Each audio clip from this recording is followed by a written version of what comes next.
Hello and welcome back to Karma Stories. I'm Rob and I hope you are having a wonderful day today.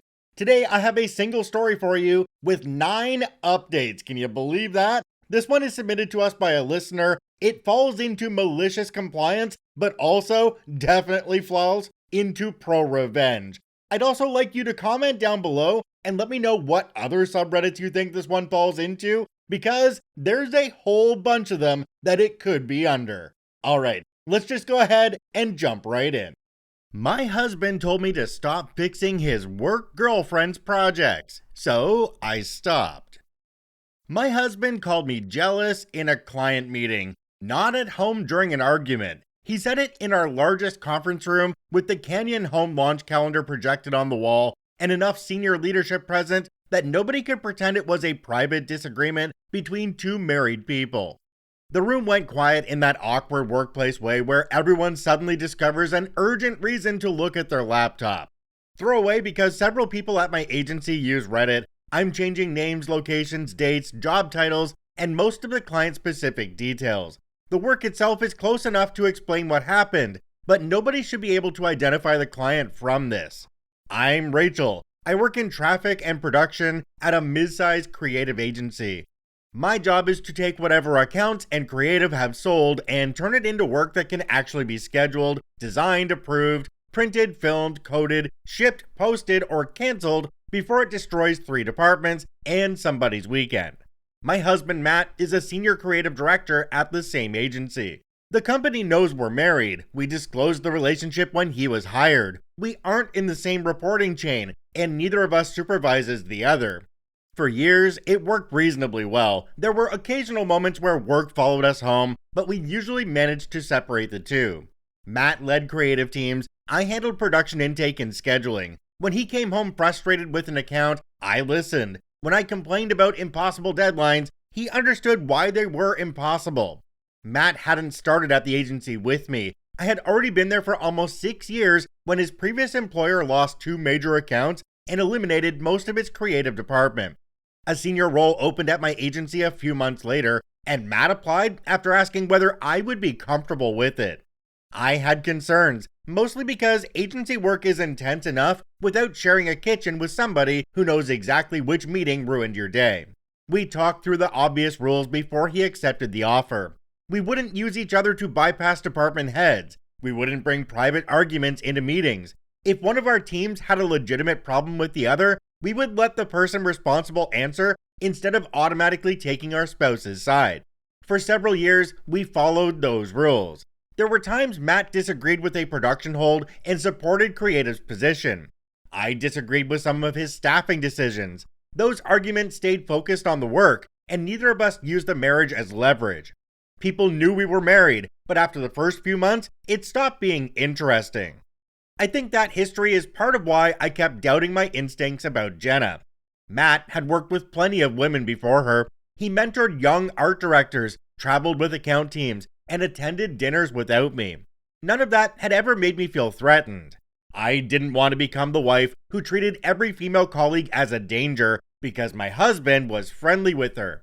I also didn't dislike Jenna when she started. Her first few accounts were smaller and mostly digital. She came to production with questions, took notes, and thanked people when they caught something. She was inexperienced, and that wasn't unusual. Account managers are often hired because they're good with people, and then discover that half the job involves specifications, timelines, and knowing which question to ask before a client promises something impossible. The problems became more noticeable after Canyon Home's previous account director went on leave. Jenna stepped into several client calls, handled them well, and began receiving praise from leadership. Canyon Home liked her confidence. Matt said she had strong instincts and needed a chance to prove she could manage more responsibility. She was promoted soon afterward. I didn't object to the promotion. It wasn't my decision, and I understood why leadership made it. What bothered me was that the parts of the job Jenna did badly were mostly invisible to the people evaluating her. The client saw the polished call, leadership saw the clean status report, production saw the 6 private messages required to work out what she had actually promised. I told myself that supporting a newly promoted account director was part of cross-functional teamwork. I didn't want the design team sitting idle while Jenna learned where old specifications were stored. If the client had already approved something, it seemed faster to locate the approval than send the entire project back. The first few times, I explained what I had fixed. Jenna thanked me and said she would know for next time.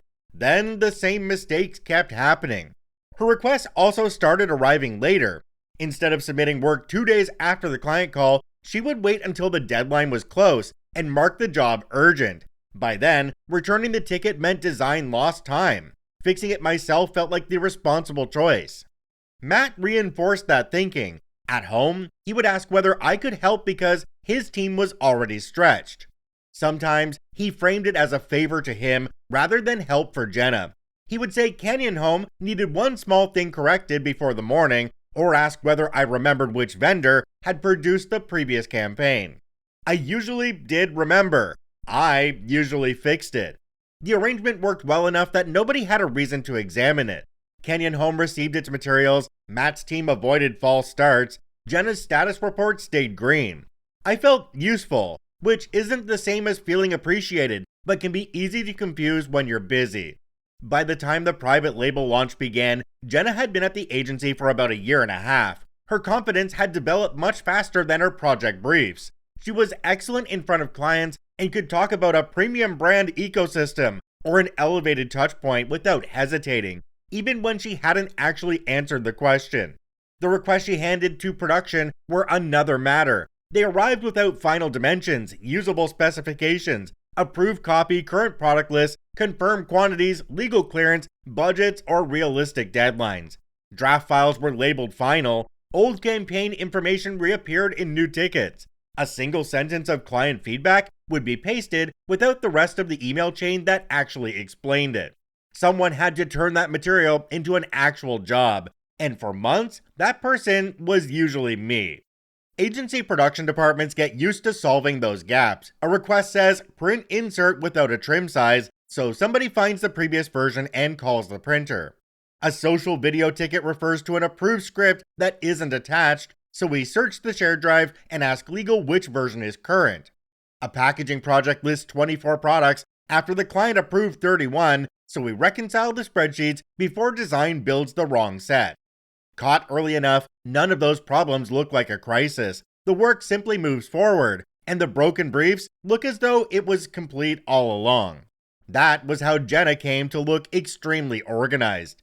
The account at the center of this is a regional home goods retailer, Canyon Home. They sell furniture, kitchenware, candles, bedding, seasonal decor, and all the other things people buy after seeing a photograph of an impossibly clean living room. Canyon Home is one of our top 3 clients. They aren't the only account keeping the agency alive, but losing them would hurt enough that our CEO knows their launch calendar. They were preparing to introduce a private label kitchen line while refreshing packaging, shelf signage, product cards, email, paid media, and social content. Jenna owned the account relationship. Matt was the senior creative lead. I handled production intake and scheduling. In theory, that structure should have worked. A normal Canyon Home brief from Jenna looks something like this. Need premium packaging concepts for tabletop line, elevated but approachable, first round next week. That isn't a usable request. Which products? How many package formats? Are we designing boxes, tags, belly bands, labels, inserts, or all of them?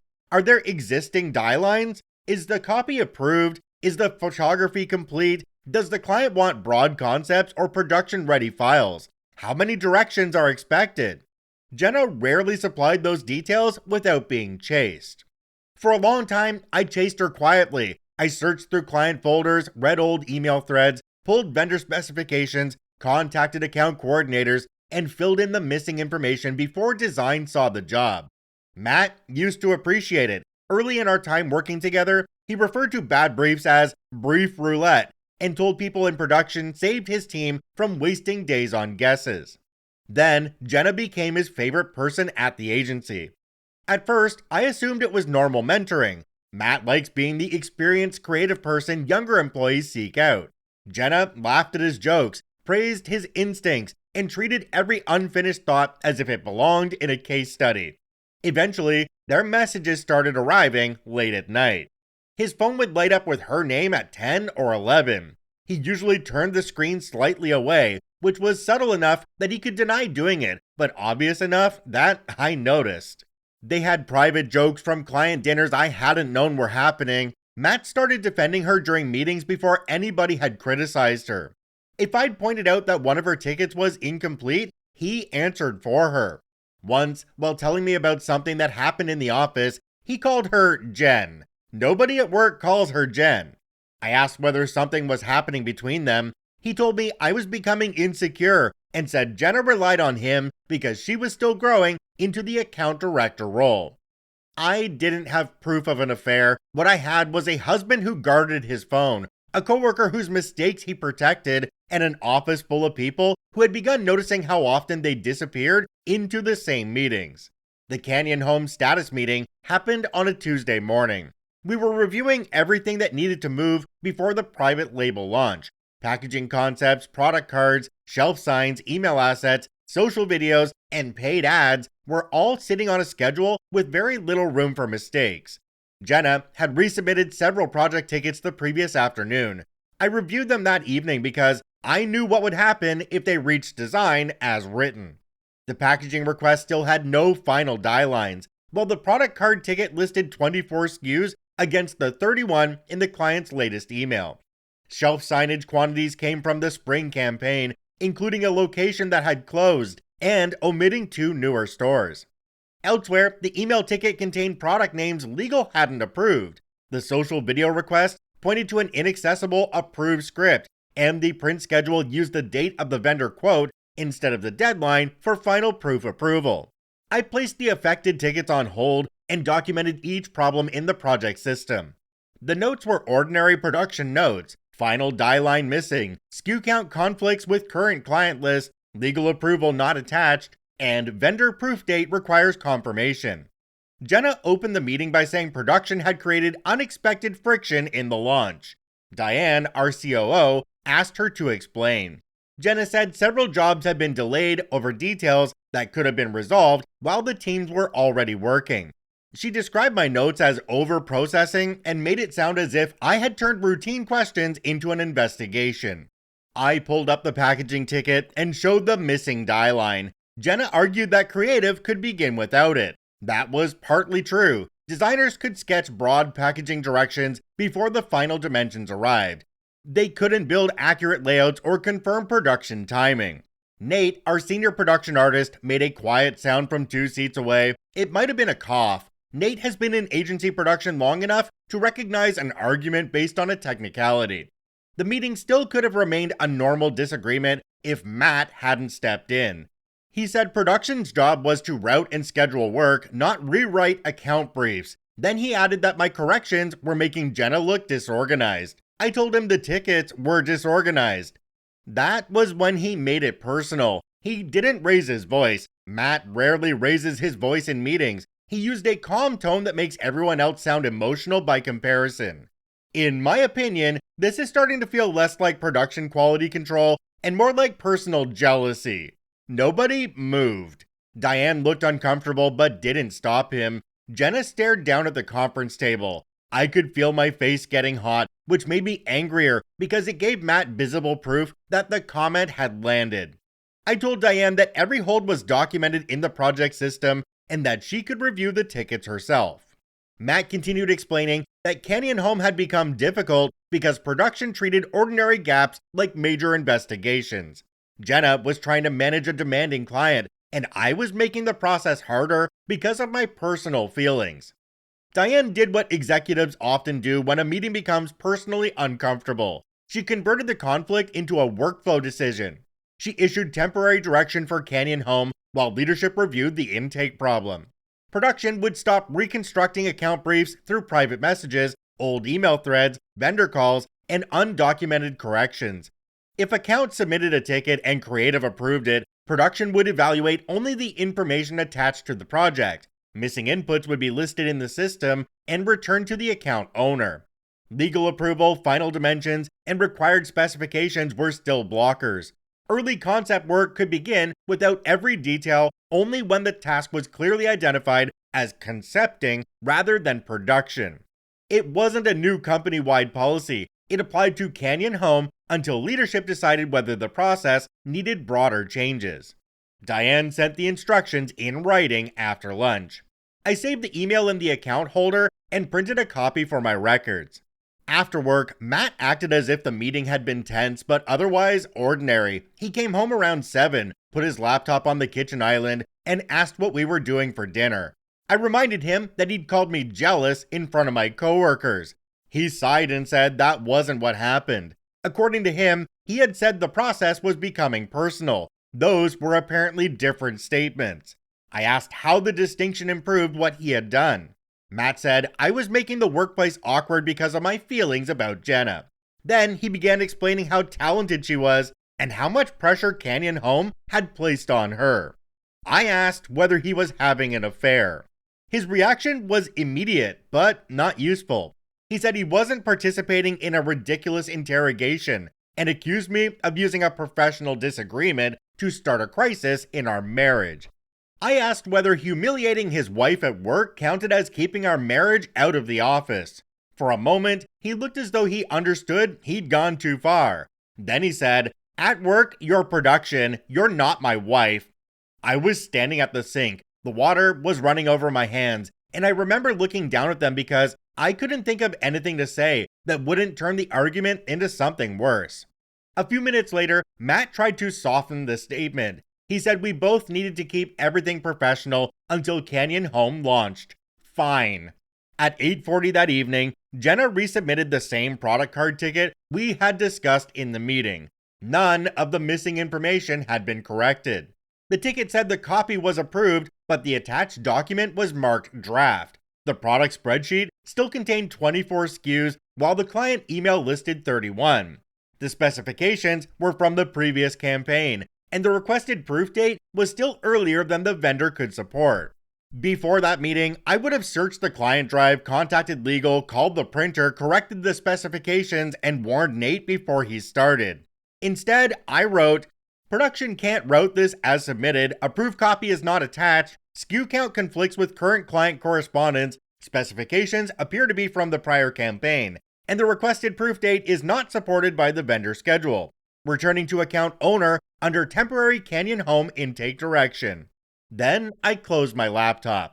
Matt had made it clear that fixing Jenna's work wasn't my job. This time, I was gonna let her work stand on its own.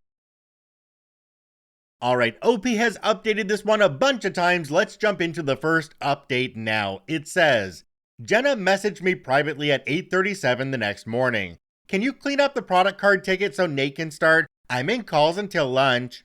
She didn't answer the questions in the project system. She wanted me to locate the files, resolve the conflict, and make the job usable while she attended meetings. 6 months earlier, I would have done it. The deadline mattered, and letting the project sit would eventually hurt production as much as accounts. This time, I replied in the ticket. I tagged Jenna, Matt, Nate, and my supervisor. I restated that production needed a proof copy, a final SKU list, current specifications, and confirmation of the proof timing. The wording was deliberately plain. Diane's instructions required missing inputs to remain visible in the system. Jenna didn't respond there. Matt appeared at my desk less than 20 minutes later. He had a coffee in one hand and the relaxed expression he uses when he wants other people to believe a conversation is casual. He asked whether I could help Jenna get the product card job unstuck. I said the ticket already explained what she needed to provide. He lowered his voice and said I was turning a simple request into another public correction. I reminded him that Diane had directed production not to repair Canyon Home briefs inside channels. Jenna had privately asked me to repair the ticket, so I moved the request into the official record.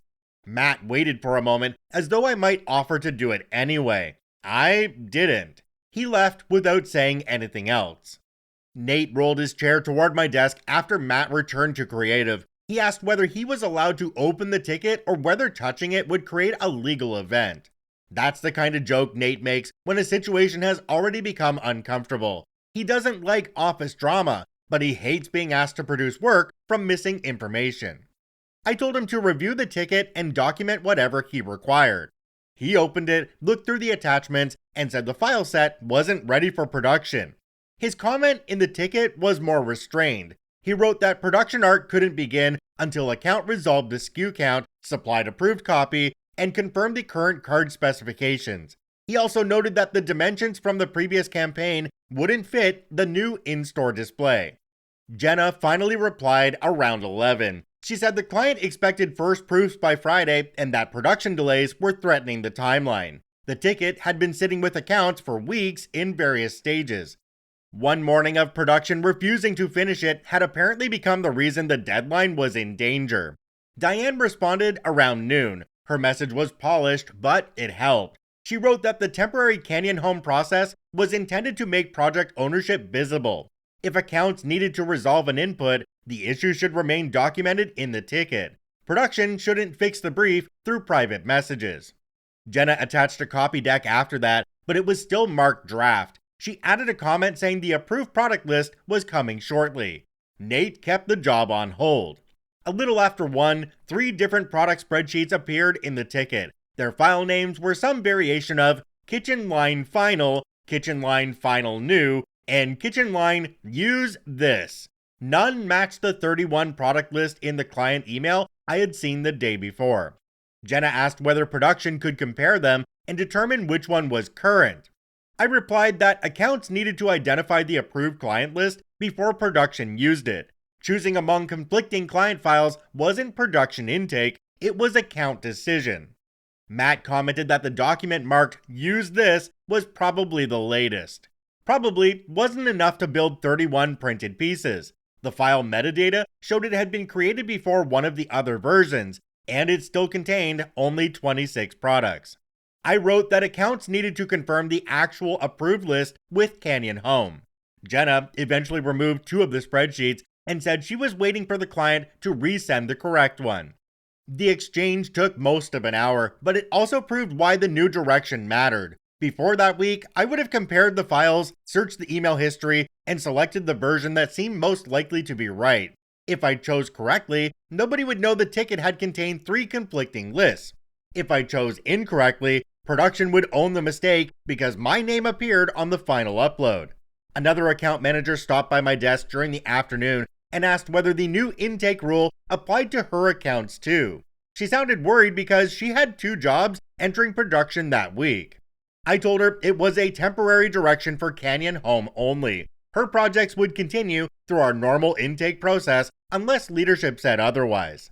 That distinction mattered to me. I wasn't refusing to help anybody who submitted an imperfect brief. I was following a specific instruction on an account where my husband had publicly accused me of doing too much. The second Canyon Home problem involved shelf signage. Jenna had copied store quantities from the spring campaign. The list included a location that had closed and omitted 2 newer stores. Creative could begin a rough layout without exact quantities. The printer couldn't estimate, schedule, or calculate shipping without them. Jenna's ticket had been marked ready for vendor estimate and production art, not early design exploration. When I returned it, she wrote that quantities could be confirmed later and asked Nate to begin with placeholders. I asked Diane in the ticket whether she wanted the work divided into separate concept tasks or whether the production art ticket should remain on hold. Diane chose the separate tasks. That allowed design to explore the layout, but the original production deadline moved because the job wasn't actually ready to enter the schedule. Previously, I would have fixed the store list before anyone saw the gap. Now, the delay appeared on the calendar where account and leadership could see it. The third problem involved the social videos. The ticket said, "Approved script attached." The editor clicked the link and found that the document was private. Only Jenna and Matt had access. He requested access at 2:08 p.m. Nobody responded. At 3:30, he asked whether he should begin pulling footage without the script. I told him to place the question in the project ticket. He wrote that editing couldn't begin without an accessible approved script or outline. Matt granted access at 4:12 p.m. The document was titled Canyon Home Social Script Final. Inside, several client comments were unresolved. One asked legal to confirm a claim. Another questioned whether Canyon Home still wanted to use the word sustainable. A third asked Jenna to verify a product name. The editor returned the ticket. By the end of the day, 3 Canyon Home jobs were blocked and one had been separated into an early concept task. The product cards missed their internal handoff, shelf signage couldn't go to the vendor, the social edit hadn't begun. Matt called my work phone shortly after 5. I let it ring, then sent him a message through work chat asking him to put Canyon Home production questions in the relevant tickets.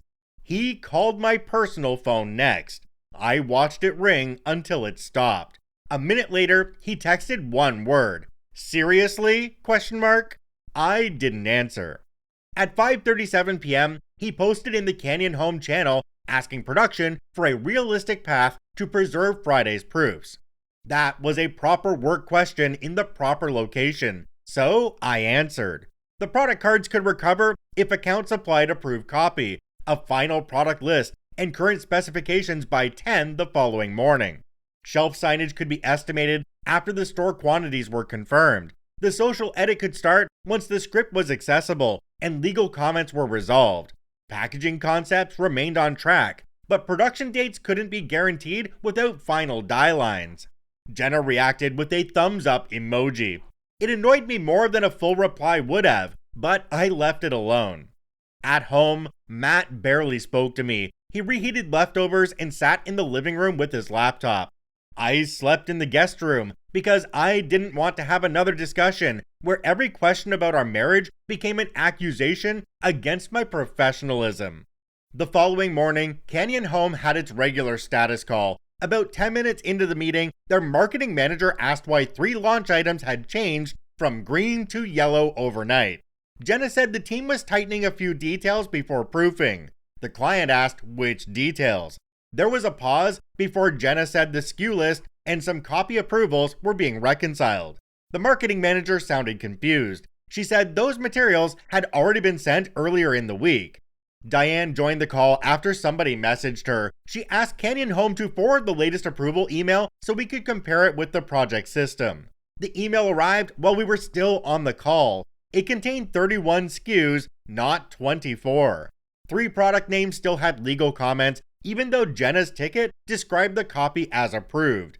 The attached store list included the 2 locations missing from the signage request and excluded the store that had closed.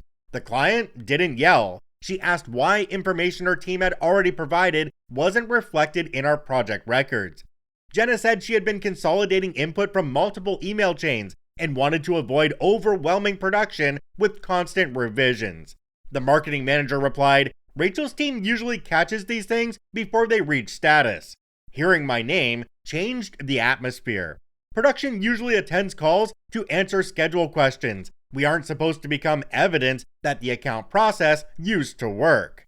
Diane asked me to explain what production needed to move the jobs. I kept the answer short. Product cards needed the final SKU list and approved copy. Shelf signage needed current store quantities. The social video needed a cleared script. Packaging could move through early concepts, but production timing required the die lines. The client said she would resend the current materials. She also wanted to understand why the information she had already sent had never made it into the project tickets. That question belonged to Jenna. Jenna explained that she had been trying to consolidate the client's updates rather than flooding production with every email. Matt added that the client had changed direction several times and that some confusion was normal on a launch this large. The marketing manager corrected him. Canyon Home had revised 2 product descriptions, but the 31 product list had been stable since Monday. The current store list had been attached to the same message. She wasn't rude about it. That made the correction worse. Diane asked whether our project system had received the email automatically. Jenna said no, because she had been consolidating the information manually. The client asked whether there was any reason their approval messages couldn't be attached to the relevant tickets going forward. I said there wasn't. Jenna said she agreed that would be helpful. Nobody argued with her during the call. The client simply said she expected the agency to review the handoff process and provide an updated calendar by the end of the day. After the call, my supervisor asked Nate and the editor to update every Canyon Home task with the exact time it had become blocked. He wanted to make sure the dashboard reflected reality before leadership reviewed it. The changes weren't dramatic. Several jobs moved from green to yellow. One became red because the vendor slot would be lost if quantities weren't confirmed by noon. That was the first time I saw how much the old process had depended on optimism. Green had often meant somebody believed the missing information would arrive before it mattered. It didn't necessarily mean the job was ready. Afterward, Diane asked me to stay online with her, Matt, Jenna, my supervisor, and the department leads. She wanted to know how many Canyon Home tickets production had corrected before the temporary process changed. I told her I couldn't provide an accurate number without reviewing the project history. Jenna objected immediately. She said that would turn a workflow adjustment into a blame exercise. Matt agreed that leadership should focus on saving the launch instead of digging through old jobs. Diane asked how long I needed for a first pass. I said I could have one the next morning. That's what I'm doing now. The project system keeps every version of a ticket. It records who edited the brief, moved a deadline, added a file, approved a job, or changed the status. I'm 15 tickets into the history. I've already found missing specifications I added late at night, product lists I rebuilt from client emails, legal approvals I tracked down, and vendor dates I corrected before anyone else saw the mistake. For months, Jenna's projects looked organized because the disorganization disappeared under my name. Tomorrow, leadership is going to see how often that happened. OP's second update says, Diane asked me to review 60 days of Canyon Home work. I expanded the audit window to 72 days because the private label launch started just outside the period she requested. I noted the change at the top of the report and explained why I made it. The project system tracks more than most employees realize. It keeps old versions of brief fields, attachment histories, status movements, comments, due date changes, and approvals. Once I compared Jenna's original submissions with the versions that actually reached design, the pattern became obvious. Her tickets weren't occasionally incomplete.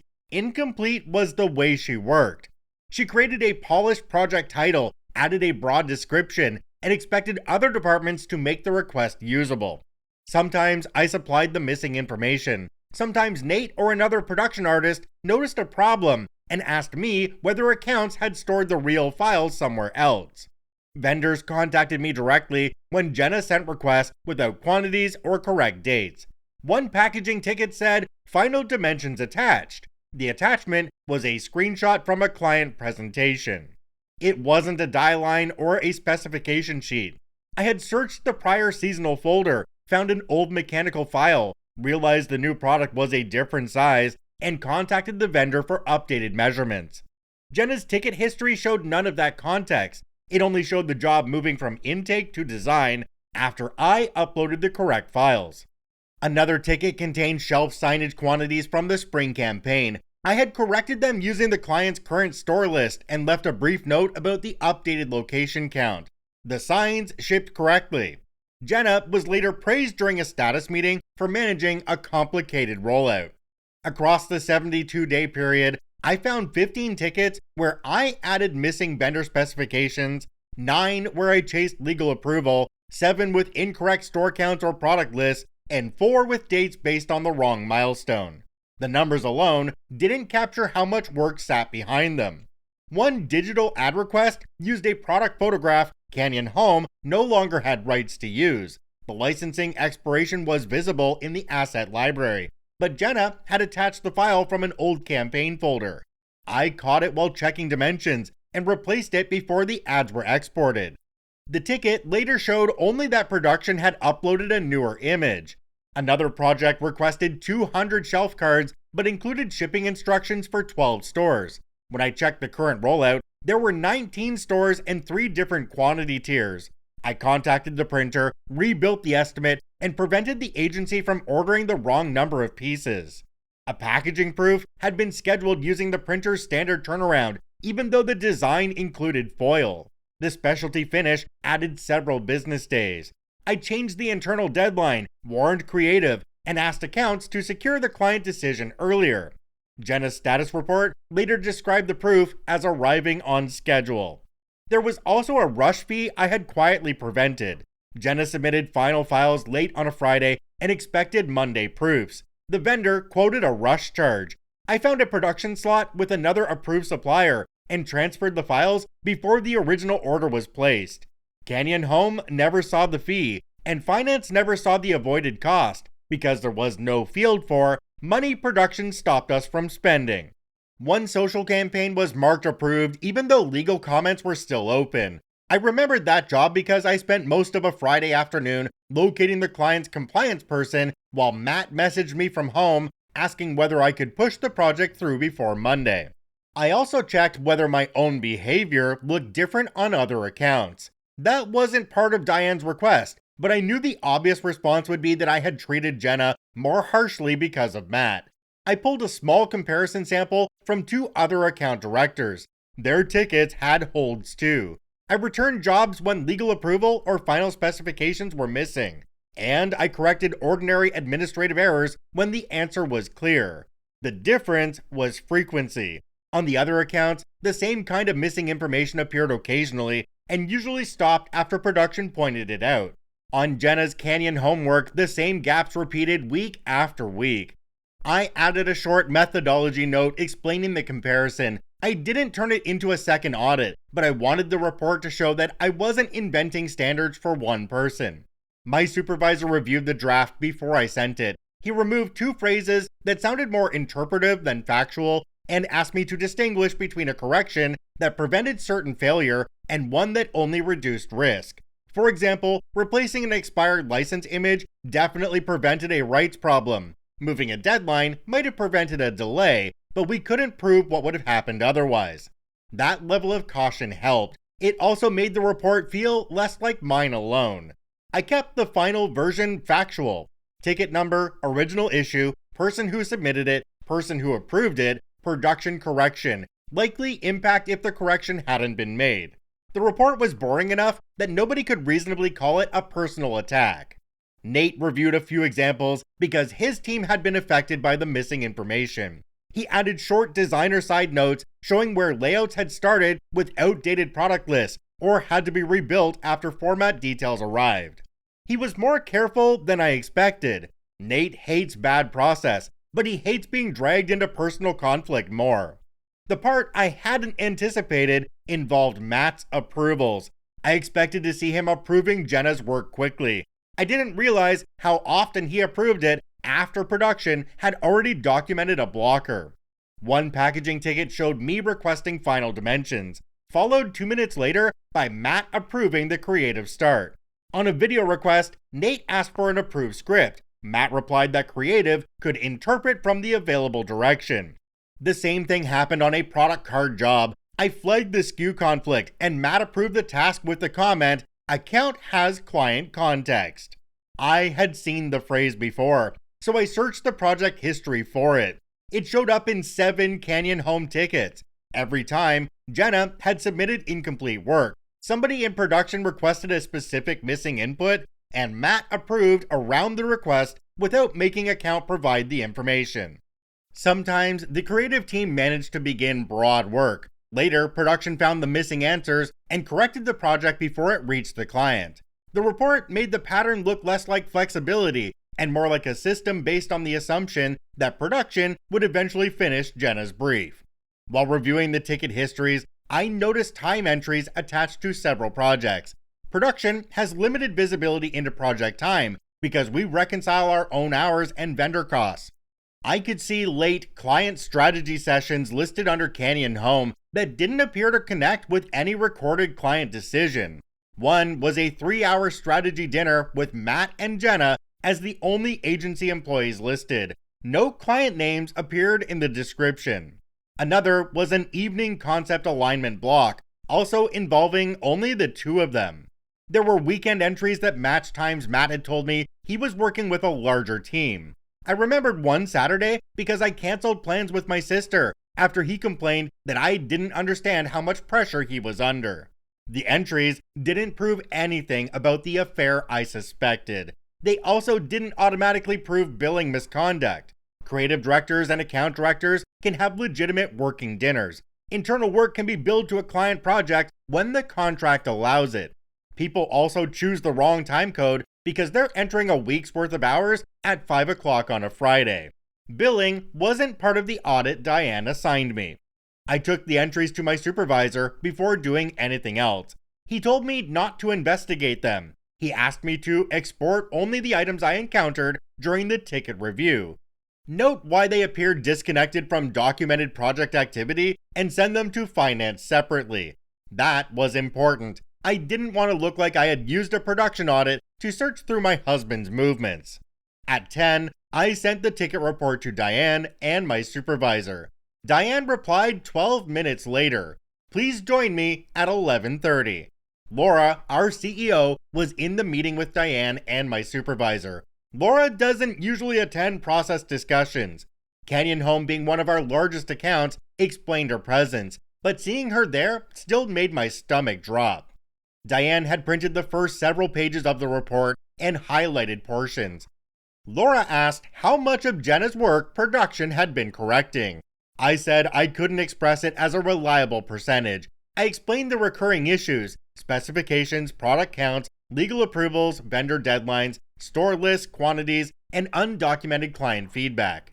My supervisor confirmed that production had absorbed account cleanup because allowing projects to fail would hurt the client and the design team. Diane asked about Matt's approval history. I showed her the 7 examples.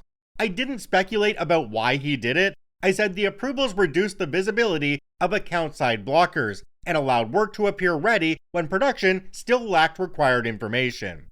Laura read one of the comments aloud. Account has client context. She asked what that meant operationally. I said Matt would have to explain it. Finance joined after I forwarded the separate time entry export. They said they would determine whether the entries were legitimate client work, miscoded internal work, or unsupported billing. I was instructed not to review additional expense or invoice data. When I returned to my desk, Matt had already messaged me. Why is Laura asking me about time entries? I replied in the Canyon Home audit thread where Diane had asked us to keep related communication. Finance requested clarification on several entries identified during the ticket review. Please add supporting notes to the applicable records. Matt didn't answer there. He appeared at my desk a few minutes later and asked whether we could talk privately. I told him I was on a deadline and that audit questions needed to stay in the thread. He leaned closer and said, "This isn't how married people handle a disagreement." I laughed once before I could stop myself. Then I reminded him that, at work, I was production. He walked away. The client services director became involved after lunch. I'll call her Carla. She isn't warm, but she's fair, and she understands agency contracts better than almost anyone in the building. Finance asked Carla to review several meeting recaps connected to the unusual time entries. Jenna uploaded 2 summaries. The first said the team had discussed premium positioning, seasonal storytelling, and cross-channel opportunity. It didn't identify who attended, what was decided, or what anyone needed to do next. The second listed a Canyon Home marketing manager as attending an evening dinner. Carla noticed that the employee named in the recap had been on medical leave during that week. Canyon Home had sent us a coverage notice at the time. Carla asked Jenna to confirm the attendees. Jenna said she would have to check her notes. Matt posted that creative sessions tied to client work were sometimes classified imprecisely. He said the work was legitimate even if employees had selected the wrong billing categories. That explanation might have been enough for 1 or 2 entries. Finance had found 11 that required clarification. Some appeared to be ordinary internal planning. Others had vague descriptions and no documented output. A few had restaurant receipts attached. One included a rideshare charge. Nobody had concluded that the expenses were improper. Finance was still trying to determine what work occurred and whether the client contract allowed those costs. Carla sent the disputed meeting list to Canyon Home and asked them to verify attendance before the agency adjusted anything. Near the end of the day, Jenna sent me a private Slack message. Hope this was worth it. I saved the message within the company system and forwarded it to my supervisor. I didn't answer Jenna. Matt came home after 8. He put his bag by the door and said I had humiliated him. I asked whether the dinners listed under Canyon Home had included the client. He said they were legitimate work sessions and the codes were sloppy. He then accused me of searching through his records because I couldn't tolerate him working with a woman. I reminded him that finance was reviewing the entries, not me. He said, "I knew what would happen when I flagged them." I asked whether he had been alone with Jenna during those sessions. He called the question insane. That still wasn't an answer. Finance is waiting for Canyon Home to confirm which meetings actually happened. I'm waiting for my husband to answer a question without turning it back on me. OP's third update says Canyon Home responded first thing Monday morning. Their marketing manager copied procurement and Carla. She asked for the dates, attendance, and summaries of every strategy session billed during the previous 2 months. One entry finance had flagged was the dinner where Jenna's recap named that marketing manager as an attendee. Her response was brief. "I didn't attend this dinner or request this meeting. Please clarify why it was billed to our account." That was the moment the situation stopped being a process dispute. Finance expanded its review. Carla asked Jenna for invitations, calendar records, notes, and any client correspondence supporting the entries. Matt was asked to identify what creative work had been completed during each session. Some of the time was probably legitimate internal planning that had been classified incorrectly. Agencies aren't known for perfect timekeeping. People enter a week's worth of hours at once, choose the closest code, and write descriptions that make sense only to themselves. The pattern was the problem. There were late dinners with no client attendees. Several recaps contained no decisions, follow-up tasks, or usable feedback. At least one listed a person who had confirmed she wasn't there, and a few time blocks were attached to projects that were still missing the information those sessions supposedly addressed. Finance also compared the entries with the work created on those dates. One 3-hour session was coded to the product card project, but the next morning's ticket still contained the old SKU list and draft copy. Another evening block was attached to the social campaign, even though the script hadn't been updated afterward. That didn't mean no work happened. Matt and Jenna could have discussed concepts that never made it into the system. The issue was that nobody could identify what the client had received for the build time. Carla called me before scheduling the review. She asked whether production normally expected a written output from every strategy session. I said no. Plenty of legitimate work happens in meetings that produce only decisions or direction. What we needed was some evidence of those decisions. A recap, a revised brief, an approved route, or even a clear comment in the project record would have connected the session to the work. She asked whether I had seen any such connection in the disputed entries. I told her I hadn't, but I had only reviewed the ticket histories. Finance and accounts had access to records I didn't.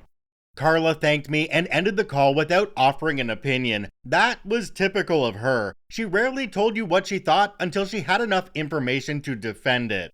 Finance sent everyone invited to the review a spreadsheet shortly before the meeting. The disputed entries were grouped by date, project, classification, attendees, expense type, and supporting documentation. Some rows already had explanations. A few were marked for reclassification. Several remained blank. Seeing it arranged that way made the issue feel less like a rumor about private dinners and more like an ordinary financial control problem. That helped me stay focused when Matt entered the room. Carla scheduled the billing review meeting for that afternoon. The invite included Laura, Diane, Finance, Carla, Matt, Jenna, my supervisor, and me. I was there to answer questions about the ticket record. I had no access to the full invoices or expense reports. Carla opened by explaining that Canyon Home had identified discrepancies between our build strategy sessions and its attendance records. Finance needed to classify each entry as client-facing, internal, non-billable, or unsupported.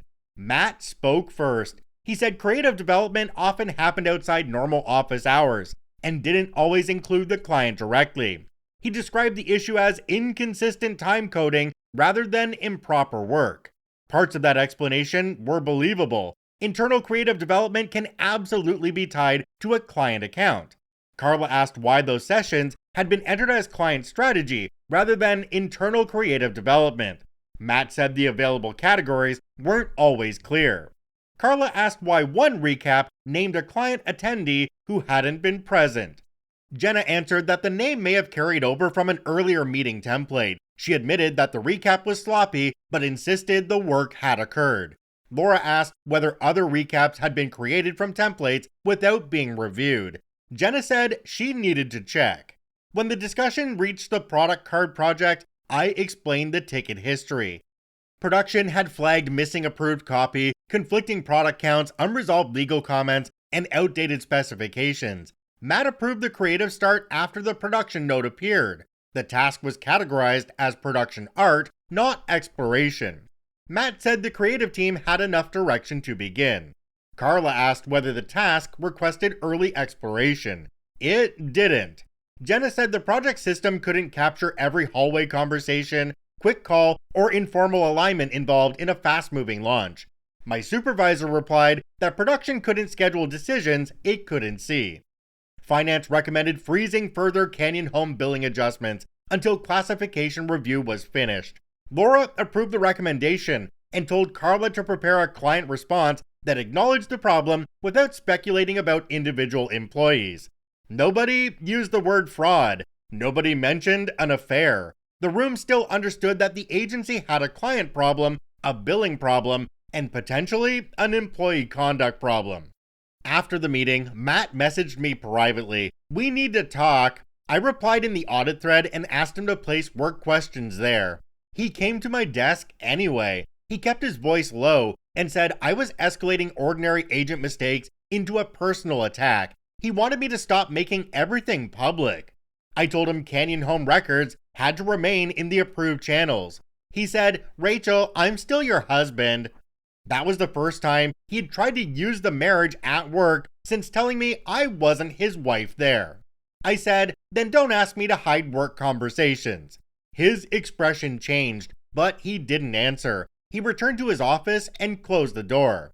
The rest of the day was spent identifying which launch items could still be saved. Canyon Home needed a response. Finance needed classifications. Carla needed project history. Diane wanted to know which dates remained possible. Matt submitted one production request late in the afternoon for a revised Canyon Home status deck. At least he used the project system. The request was due the following morning. It had no final agenda, approved attendee list, updated launch dates, or direction on whether the billing review should be mentioned. Before the process changed, I would have opened the deck, corrected the dates, pulled the correct status from the project board, and removed anything dangerous, making Matt look prepared. I returned the request as incomplete. The note said production could format the deck once the content and audience were approved. Matt didn't contact me about it. At home, the house felt unfamiliar. His laptop was open on the kitchen table, but he closed it when I entered. He asked whether I was happy now. I asked whether the billed dinners were actually client meetings. He said I was twisting ordinary work into something ugly. I asked again. Matt said he wasn't going to be interrogated in his own house. I told him the location of the conversation wasn't the issue. He accused me of enjoying the fact that Laura and finance were questioning him. I said I was embarrassed, angry, and trying to understand whether my husband had been using my cleanup work to make another woman look competent while billing questionable sessions to one of our largest clients. He went pale when I called Jenna another woman. Then he became angry. He said she wasn't his girlfriend and that I had become paranoid. He repeated that this was why he wanted personal issues kept out of the office. I told him he should have kept his personal issues out of the office first. He left the room. The next morning, HR sent me a calendar invitation. The meeting included an HR manager and a senior HR business partner. No one from the Canyon Home Review was invited. They began by confirming the conflict disclosure Matt and I signed when he joined the agency. They asked whether Matt had any authority over Jenna's assignments, performance reviews, promotions, or client visibility. I said he wasn't her direct supervisor, but he approved creative work on her accounts, influenced staffing decisions, and had advocated for her promotion. Then they asked whether I had reason to believe Matt and Jenna had a personal relationship outside work. I took a moment before answering. I said I had suspicions, but no proof. I described the late messages, the private dinners, the defensiveness, and the way he connected my production decisions to jealousy during the meeting. HR told me concerns had been raised separately about an undisclosed conflict involving Matt and Jenna. They were also reviewing whether my production objections had been treated differently because I was Matt's wife. They didn't identify the person who raised the concerns or repeat the full complaint. They were careful not to tell me whether the person worked in creative, accounts, or another department. The senior HR partner asked when I first noticed Matt treating Jenna differently. I described the late messages and private jokes, but I also gave work examples, approving around her blockers, answering questions directed to her, and framing my production notes as personal criticism. She asked whether Matt behaved protectively toward other employees he mentored. Sometimes, Matt enjoyed defending creative teams from what he considered unnecessary process. The difference with Jenna was how consistently he intervened and how quickly the discussion became about her pressure, her intentions, or my tone rather than the missing information. HR also asked whether Jenna's promotion had been formally decided by Matt. I said no, leadership made the decision, but Matt had publicly supported her and had supplied positive feedback about her performance on Canyon Home. I didn't know whether that influence met the company's definition of authority. HR said they would determine that from the reporting structure and promotion records. They asked me to provide Diane's temporary process instructions, the ticket audit, Jenna's "hope this was worth it" message, and any company communication where Matt asked me to correct Jenna's projects privately. I asked whether I was being investigated. The HR manager said they were gathering facts and that I wasn't accused of misconduct at that point. I sent the work records later that day. When I came home, Matt asked what I had told HR. I said I had answered their questions. He wanted to know whether I accused him of sleeping with Jenna. I told him I said I suspected a relationship and didn't have proof. He called that reckless. He said he and Jenna worked late because Canyon Home was a demanding account and the agency had failed to give them enough support.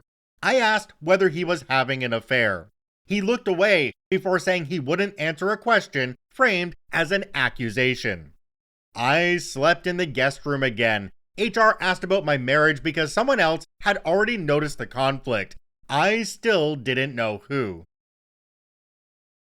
OP's fourth update says, I provided HR with the records they requested. I didn't give them every argument from home or my entire personal phone. I sent the company messages, ticket histories, Diane's written instructions, and Jenna's Slack message. The senior HR person replied with a short confirmation that the material had been received. I spent the next morning attempting to act normal. The product card ticket reopened after the client supplied the correct SKU list. The social script came back from legal with 2 comments still unresolved. A lifestyle photograph Jenna attached to a signage project showed the wrong product line, so Nate returned it. Ordinary agency work continued while my husband was under review for a possible conflict involving the account director whose projects I had been repairing. Matt stayed away from production. Jenna didn't. She approached my desk around 11:30 carrying a folder. People at our agency mostly use digital files, so an actual folder usually means someone is trying to make a conversation look formal. She asked whether we could talk. I said Canyon Home questions need to remain in the project system. She explained that it wasn't about a specific ticket. She wanted to discuss the atmosphere between us. Nate was at his desk behind me with headphones on. I knew he had paused whatever he was listening to. Jenna said she respected my work and was sorry if I felt excluded from strategic conversations. She wanted to prevent personal tension from damaging the account. Excluded was an interesting word. I told her I wasn't willing to have an undocumented conversation about an active client and HR review. Her account director's smile weakened slightly. She lowered her voice and said, "Rachel, you're making this much bigger than it needs to be." I looked at her for the first time since she arrived. I wanted to ask whether she meant the missing files, the questionable billing, my husband's defense of her, or the fact that HR was now asking about their relationship. Instead, I told her I was following the process Diane had approved. She stood there for another moment, then left. Nate waited until she was gone before removing his headphones. He said, "That was a very normal conversation." I told him to get back to work. As soon as she was out of sight, I wrote a short account of the conversation and sent it to my supervisor. I didn't try to recreate every word. I notated the time that Jenna had approached me outside the project system and that I had declined to discuss the active review privately. My supervisor replied that I had handled it correctly and asked me to send any further direct contact to him or HR. I hated that my ordinary interactions now needed contemporaneous notes. At the same time, Jenna had already described my work as personal, and Matt had accused me of making things public. Relying on memory would only create another argument later. One of the junior designers stopped by about 20 minutes afterward with a real production question. He was so careful about his wording that it was obvious he'd heard something about the conflict. He asked whether he was still allowed to speak to Jenna directly about normal feedback. I told him yes. The restriction applied to me and the reviewed account process, not to every conversation in the agency. If Jenna gave him direction on a Canyon Home file, he should make sure it appeared in the ticket like any other client instruction. He looked relieved and embarrassed at the same time. That interaction made me realize the situation was affecting people who had nothing to do with my marriage. Designers were wondering which questions were safe. Account coordinators were watching who entered which office. Production was trying to work without becoming evidence in somebody else's investigation. By lunch, the office had changed. Nothing dramatic happened in public. Matt's door stayed closed. Jenna moved between conference rooms. Carla walked through production several times without her coffee, which usually meant something serious was happening. Shortly after 2, Matt texted my personal phone. "You need to stop." A second message arrived a few minutes later. "You have no idea what this is doing to my career." That was the part I couldn't understand. Even with HR and finance involved, he still described the records as something I was doing to him. I saved the messages, but didn't answer. At 3:40, Laura, Diane, Carla, finance, my supervisor, and I met to discuss the Canyon Home launch. Finance had identified enough classification problems to begin preparing invoice adjustments, but the final review wasn't complete. Some time would move from billable client strategy to non-billable internal creative. Several expenses needed additional documentation. Nobody said the agency had paid for romantic dates. The records didn't prove that. What they showed was that Matt and Jenna had held private work sessions, recorded some of them as client-facing strategy, and failed to create reliable documentation supporting the classifications. Laura asked which Canyon Home projects could still be recovered without pretending the original calendar remained possible. I explained that the packaging concepts were salvageable. Product cards could recover if legal approved the remaining names quickly and the client accepted digital proofs first. Shelf signage required final quantities within 24 hours. The social campaign needed to be divided so general brand footage could move separately from videos containing unresolved claims. Diane asked whether production could absorb the recovery effort without affecting other accounts. I said no. My supervisor supported the answer. If Canyon Home became the priority, leadership needed to decide what other work moved. Production couldn't create additional capacity by agreeing that everything was urgent. Laura assigned Carla to lead client communication. My supervisor formally owned the production recovery schedule, with Nate and me providing the detailed project requirements. Nobody put me in charge of the account. At that stage, I was still married to one of the people under review, and assigning me direct authority would have created another problem. When I got home around 7, Matt's car wasn't in the driveway. There was no message saying he would be late. For a moment, I wondered whether he had gone somewhere to calm down before attempting an honest conversation. I'm embarrassed by how long part of me kept searching for the husband I thought I had. He came in after 9, looking tired and frightened. Matt, angry, was familiar. Matt, frightened, wasn't. He asked whether I had spoken to HR. I said yes. He wanted to know what I gave them. I said I provided the work records they requested. He asked whether I had mentioned Jenna. My hesitation answered the question. Matt started pacing around the kitchen. He said HR was making assumptions based on appearances and that I was feeding them a story because I was hurt. I reminded him that I hadn't created the project history, time entries, or meeting recaps. He said he and Jenna worked late because Canyon Home was a mess. I told him Canyon Home was a mess partly because her briefs were incomplete and he kept approving around the missing information. That brought back the superior version of Matt. He said I didn't understand creative leadership. Client work wasn't a checklist, and production employees became uncomfortable whenever something couldn't be documented neatly. I asked whether he was having an affair with Jenna. This time, he didn't perform immediate outrage. He looked toward the living room. Then he said, "I'm not going to answer questions asked like that." I went upstairs and locked the guest room door. At 11:08, I received an Instagram message request from a man named Eli. I don't use Instagram often. I almost ignored it until I recognized his last name. Jenna had mentioned a fiance once several months earlier, before I believed my problem with her extended beyond work. His profile appeared real. It contained years of photographs, including engagement pictures with Jenna. The message said, "Are you Rachel? I think we need to talk about Matt and Jenna." I asked who he was, even though I already knew. He replied, "I'm Jenna's fiance, or I was until tonight." Then he sent a photograph that had synced to a tablet they shared. It looked like a timer photo. Matt and Jenna were kissing on the couch in a rented apartment, with a Canyon Home presentation open on the coffee table beside them. This one is starting to get juicy. Let's get on to OP's 5th update. I answered Eli. The photograph was clear enough that there was no point pretending it showed an unfortunate angle or two coworkers sitting too close together. Matt had one hand against Jenna's face, her arms were around him. The Canyon Home deck was visible on the laptop, but neither of them was looking at it. The timestamp was from 2 nights earlier. That was the night Matt told me he was attending a client dinner downtown.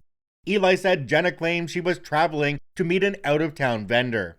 The photo had synced automatically because her old tablet was still connected to her account. From the framing, it appeared that Jenna had propped up her phone and used the timer. He sent more evidence after that. I'm not going to repeat every personal message. Some of it still feels private in a way I can't explain, even now. Nothing was explicit enough that sharing it would serve any purpose beyond humiliation. There was more than enough to establish that the relationship wasn't new. One exchange discussed the Canyon Home tickets. Jenna complained that I was making everything harder than it needed to be. Matt replied that I would calm down once production stopped treating her projects like a special case. Jenna wrote, "She'll fix it anyway, she always does." That line hurt differently from the photograph. The photograph proved the affair. The message showed that Jenna understood exactly how much work I had been doing for her and expected me to continue. Another exchange removed any possible argument that the rental was just an inappropriate work session. Matt wrote that he hated leaving her and going home after their nights together. Jenna answered that he could stop going home whenever he was ready. They discussed booking the rental again and referred to a previous evening at the same place. Eli also sent screenshots showing how they coordinated their explanations to us. On one date, Matt told me the creative team was staying late at the office. Jenna told Eli she was having dinner with the vendor.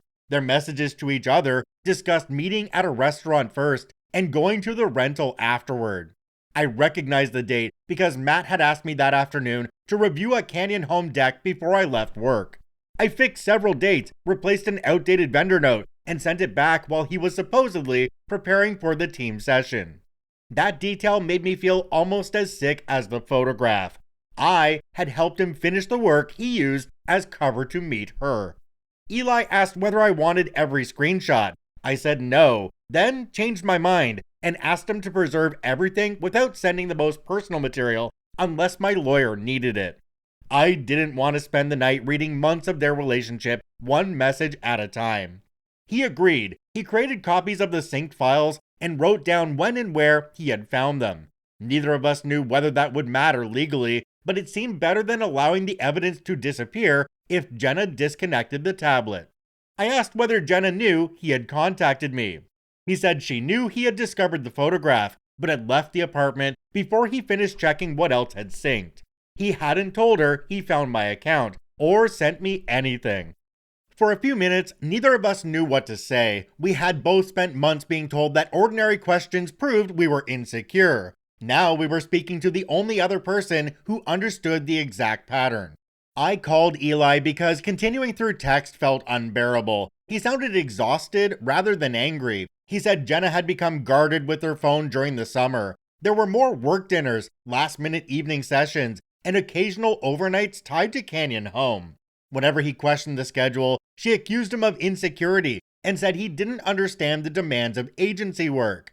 Matt had used almost the same language with me. Eli came across the image while looking for an old travel photograph on the tablet. Once he saw the recent file, he checked what else had synced.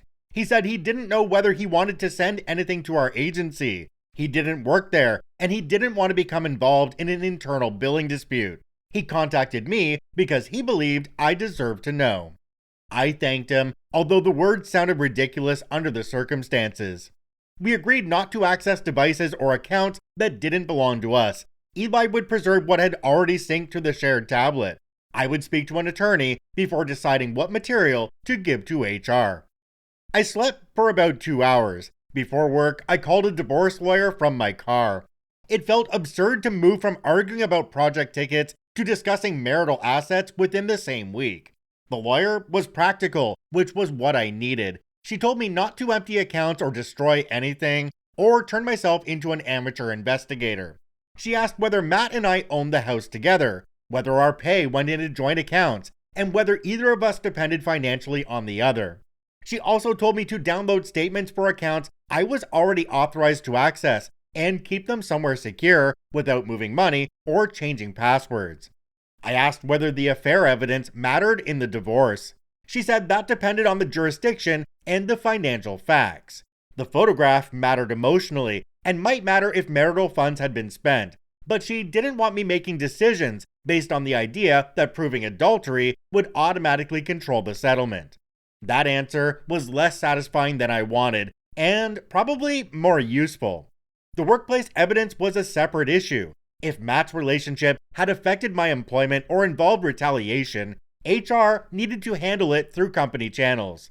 My divorce lawyer didn't want me forwarding client documents into a personal evidence folder or collecting material that contained confidential information unrelated to the marriage. She also told me not to post screenshots, names, identifying workplace details, or anything that could interfere with the employment investigation. I haven't. The client, campaign details, dates, titles, and locations here have all been changed. Before ending the call, she asked whether I felt safe returning home. I said Matt had never been violent, and I didn't believe he would become violent. She still advised me to tell my sister what was happening and keep important documents somewhere I could access if I decided to leave the house quickly. At 9, I went to HR. I told them Jenna's fiance had contacted me and supplied material that appeared to confirm a personal relationship between Matt and Jenna. The senior HR person asked whether I was comfortable sharing it.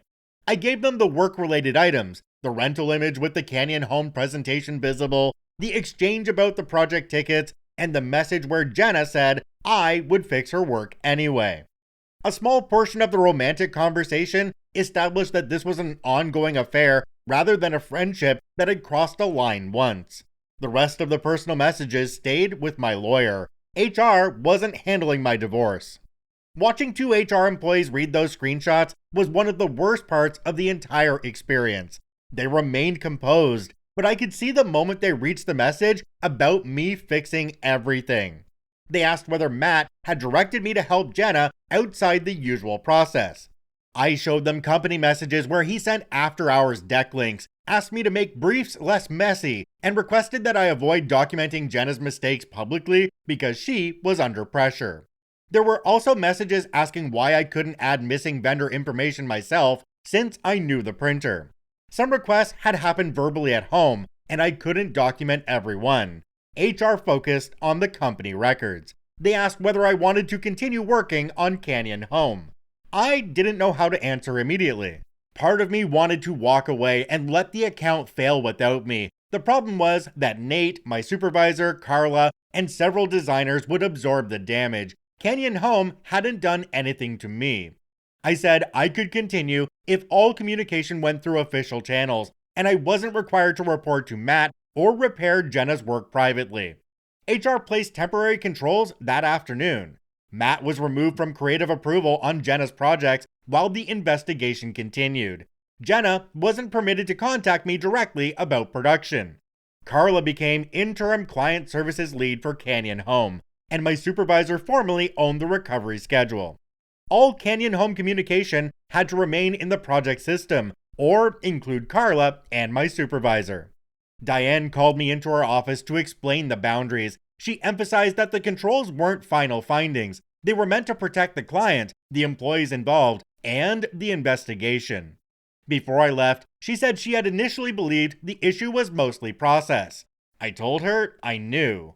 At 3:03, Jenna texted my personal phone. I don't know how she got the number. It may have been in an old group chat or passed to her by Matt. The message said, "You have no idea what you just did." I forwarded it to HR with the number visible. They confirmed that the message came from Jenna and told me not to respond. Matt began calling my personal phone around 4. I declined the first call and let the second go to voicemail. Then the text started. "Rachel, answer the phone. This has gone too far. You're destroying both of us." The final message said, "You're gonna regret turning this into a formal case." Because it referred directly to the workplace investigation, I sent it to HR and my divorce lawyer. HR replied that Matt had been instructed not to contact me about Canyon Home or the investigation through personal channels. At 4:45, Laura called me into her office. Carla was there, Diane wasn't. Laura asked whether I was able to continue working that day. She didn't phrase it as a test. She genuinely needed to know whether I could help with Canyon Home's recovery plan. I said I could work. She explained that HR would manage the employee issue. Carla and my supervisor needed somebody who understood the production history well enough to rebuild the launch schedule. I agreed to help. My supervisor remained the formal production owner. I handled the detailed intake and timing analysis. Nate reviewed the existing design files, and Carla prepared the client-facing explanation. We worked until after 7. The recovery plan separated every deliverable by actual readiness. It showed whether the copy was approved, whether legal had cleared it, whether the specifications were attached, how far design had progressed, which dates remained possible, what decisions were missing, and who was responsible for providing them. We also listed the budget impact where the delay had created rush fees or preventable rework. We didn't rely on a general green, yellow, or red status that concealed different problems inside the same project. When I got home, Matt was sitting in the living room without his laptop or phone in his hands. He said the rental had been used as a quiet place to work away from the office. He admitted the photograph looked bad, but claimed it didn't show the full context. I told him I had seen the messages. His first reaction was anger at Eli for invading Jenna's privacy. Then he accused me of sharing personal material with his employer. I said I had spoken to a divorce attorney. His face changed. For the first time, he seemed to understand that I wasn't waiting for him to provide an explanation I could accept. He asked whether I was really going to end our marriage over what he called a complicated relationship.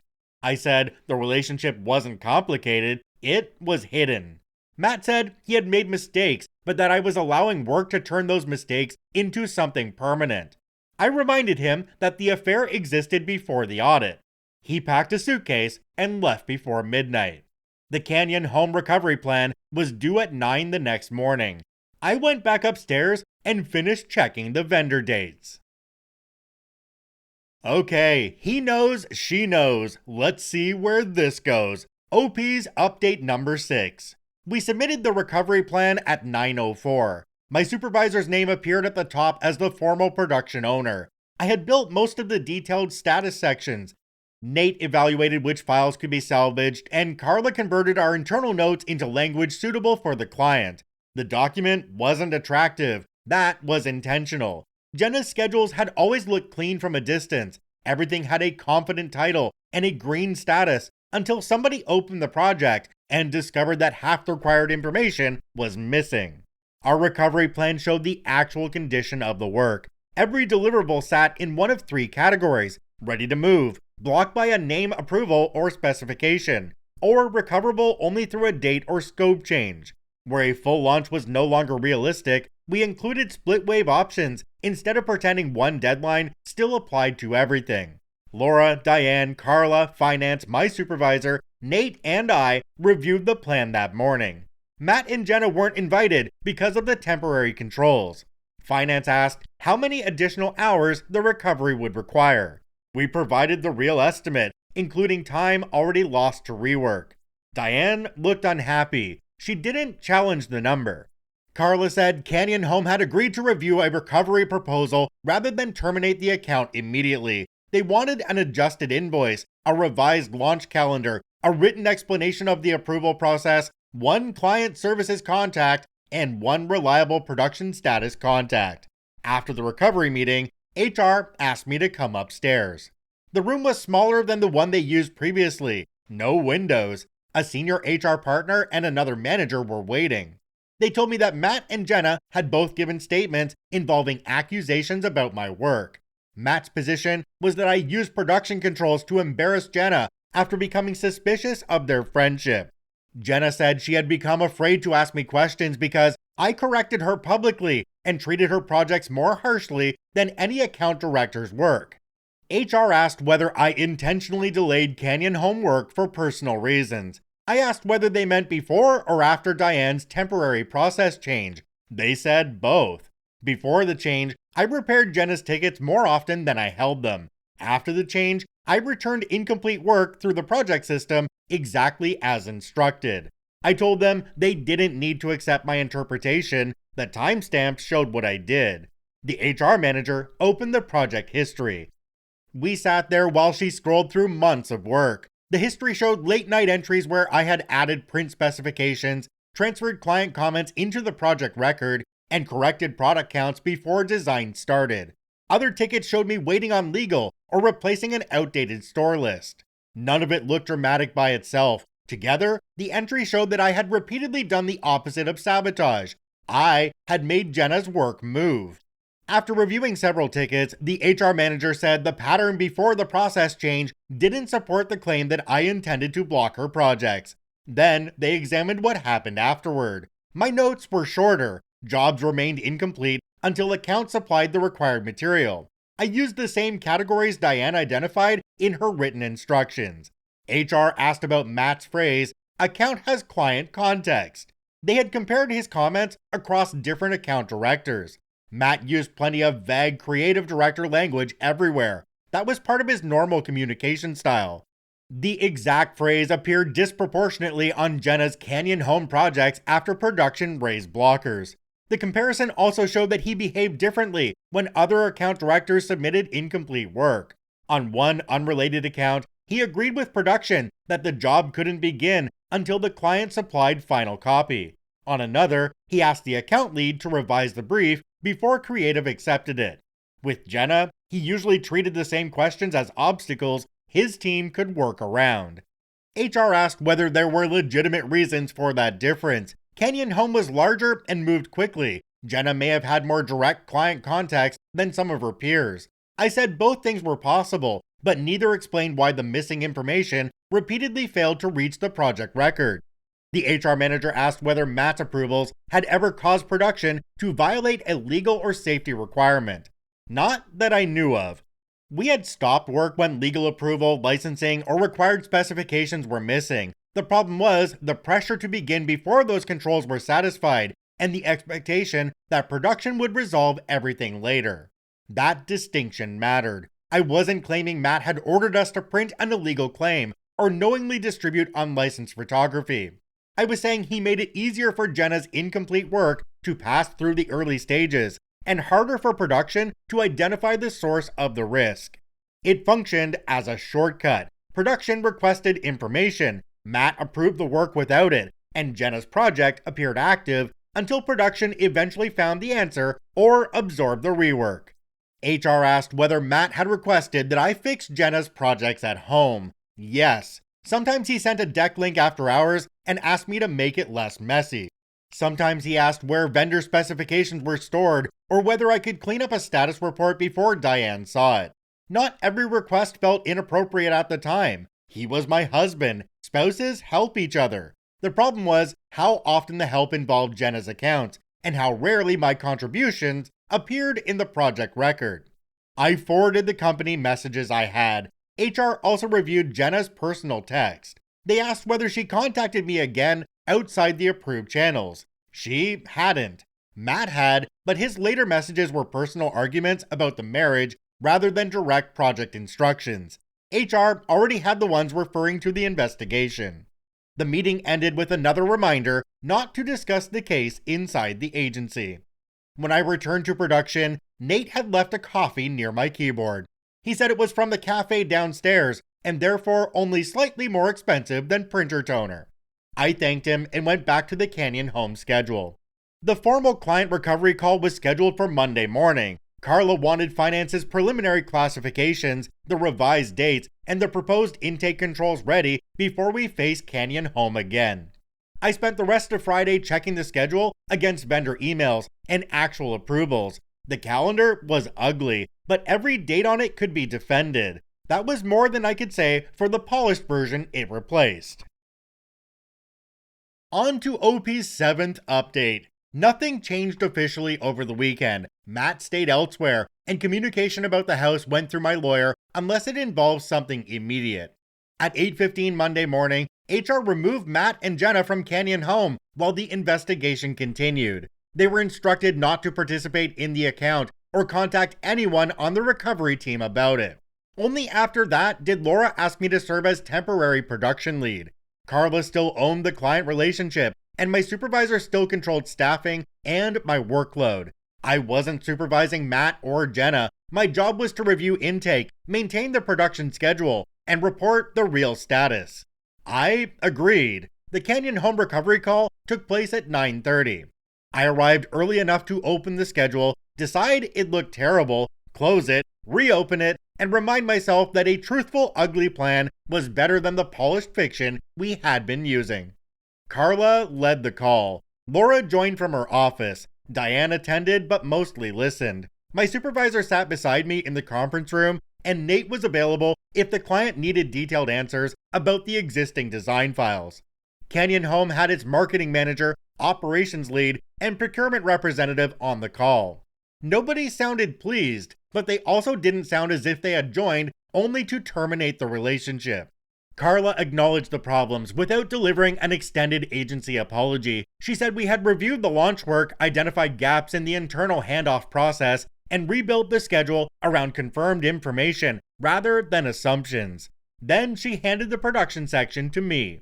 A week earlier, Matt had connected my ticket notes to jealousy. Now I was explaining to the client how we would recover the work he and Jenna had been overseeing. I kept my voice steady and the language plain. The product cards could still make the revised proof date if legal approved the final 3 product names by noon. If legal needed longer, we could split the cards into 2 waves rather than delay the entire set. Shelf signage needed final store counts before the printer could schedule production. I showed Canyon Home the difference between the outdated list in our original ticket and the current list they had sent. Packaging concepts remained possible for the first review, but production mechanics had to wait for actual die lines. Social needed to separate general brand footage from product claim videos because the claims still required approval. Paid media would either launch with a smaller first wave or move several days. The operations lead asked why nobody had explained the launch that way earlier. I said the previous status format hadn't clearly separated creative progress from production readiness. That was true, although it wasn't the full truth. Canyon Home's marketing manager said, "This is the first version of the calendar that makes sense." I felt the comment physically. It didn't feel like victory. It felt like someone had finally opened a window in a room where everyone had been pretending not to smell smoke. The client accepted the plan. They wanted the daily updates, invoice review, and visible approval process we had discussed. Carla would remain the main account contact. I would own production status through the launch. No one mentioned Matt or Jenna. After the call, Laura stayed in the room with Carla, Diane, my supervisor, and me. She said Canyon Home seemed reassured and thanked the team for rebuilding the plan quickly. She also confirmed the temporary assignment in writing, which mattered to me. I didn't want anyone claiming I'd used the investigation to take authority from Matt or Jenna. Then, Laura asked what production needed. I told her Nate had to be protected from random design requests. My other accounts needed reassignment or reduced scope. Client approvals had to be attached before projects moved into active production. I also wanted all recovery hours tracked separately. For months, the cleanup had been invisible.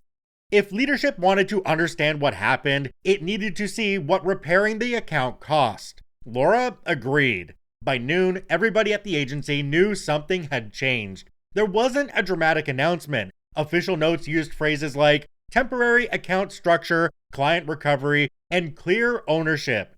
People still noticed that Matt wasn't on the Canyon Home meetings, Jenna wasn't posting in the account channel, and Carla had assumed direct control of client communication. Matt saw the restructuring note before noon and texted me within minutes. "You got what you wanted." I forwarded it to HR. A second message sent later said, "I hope being right was worth destroying everything." That one went to my attorney.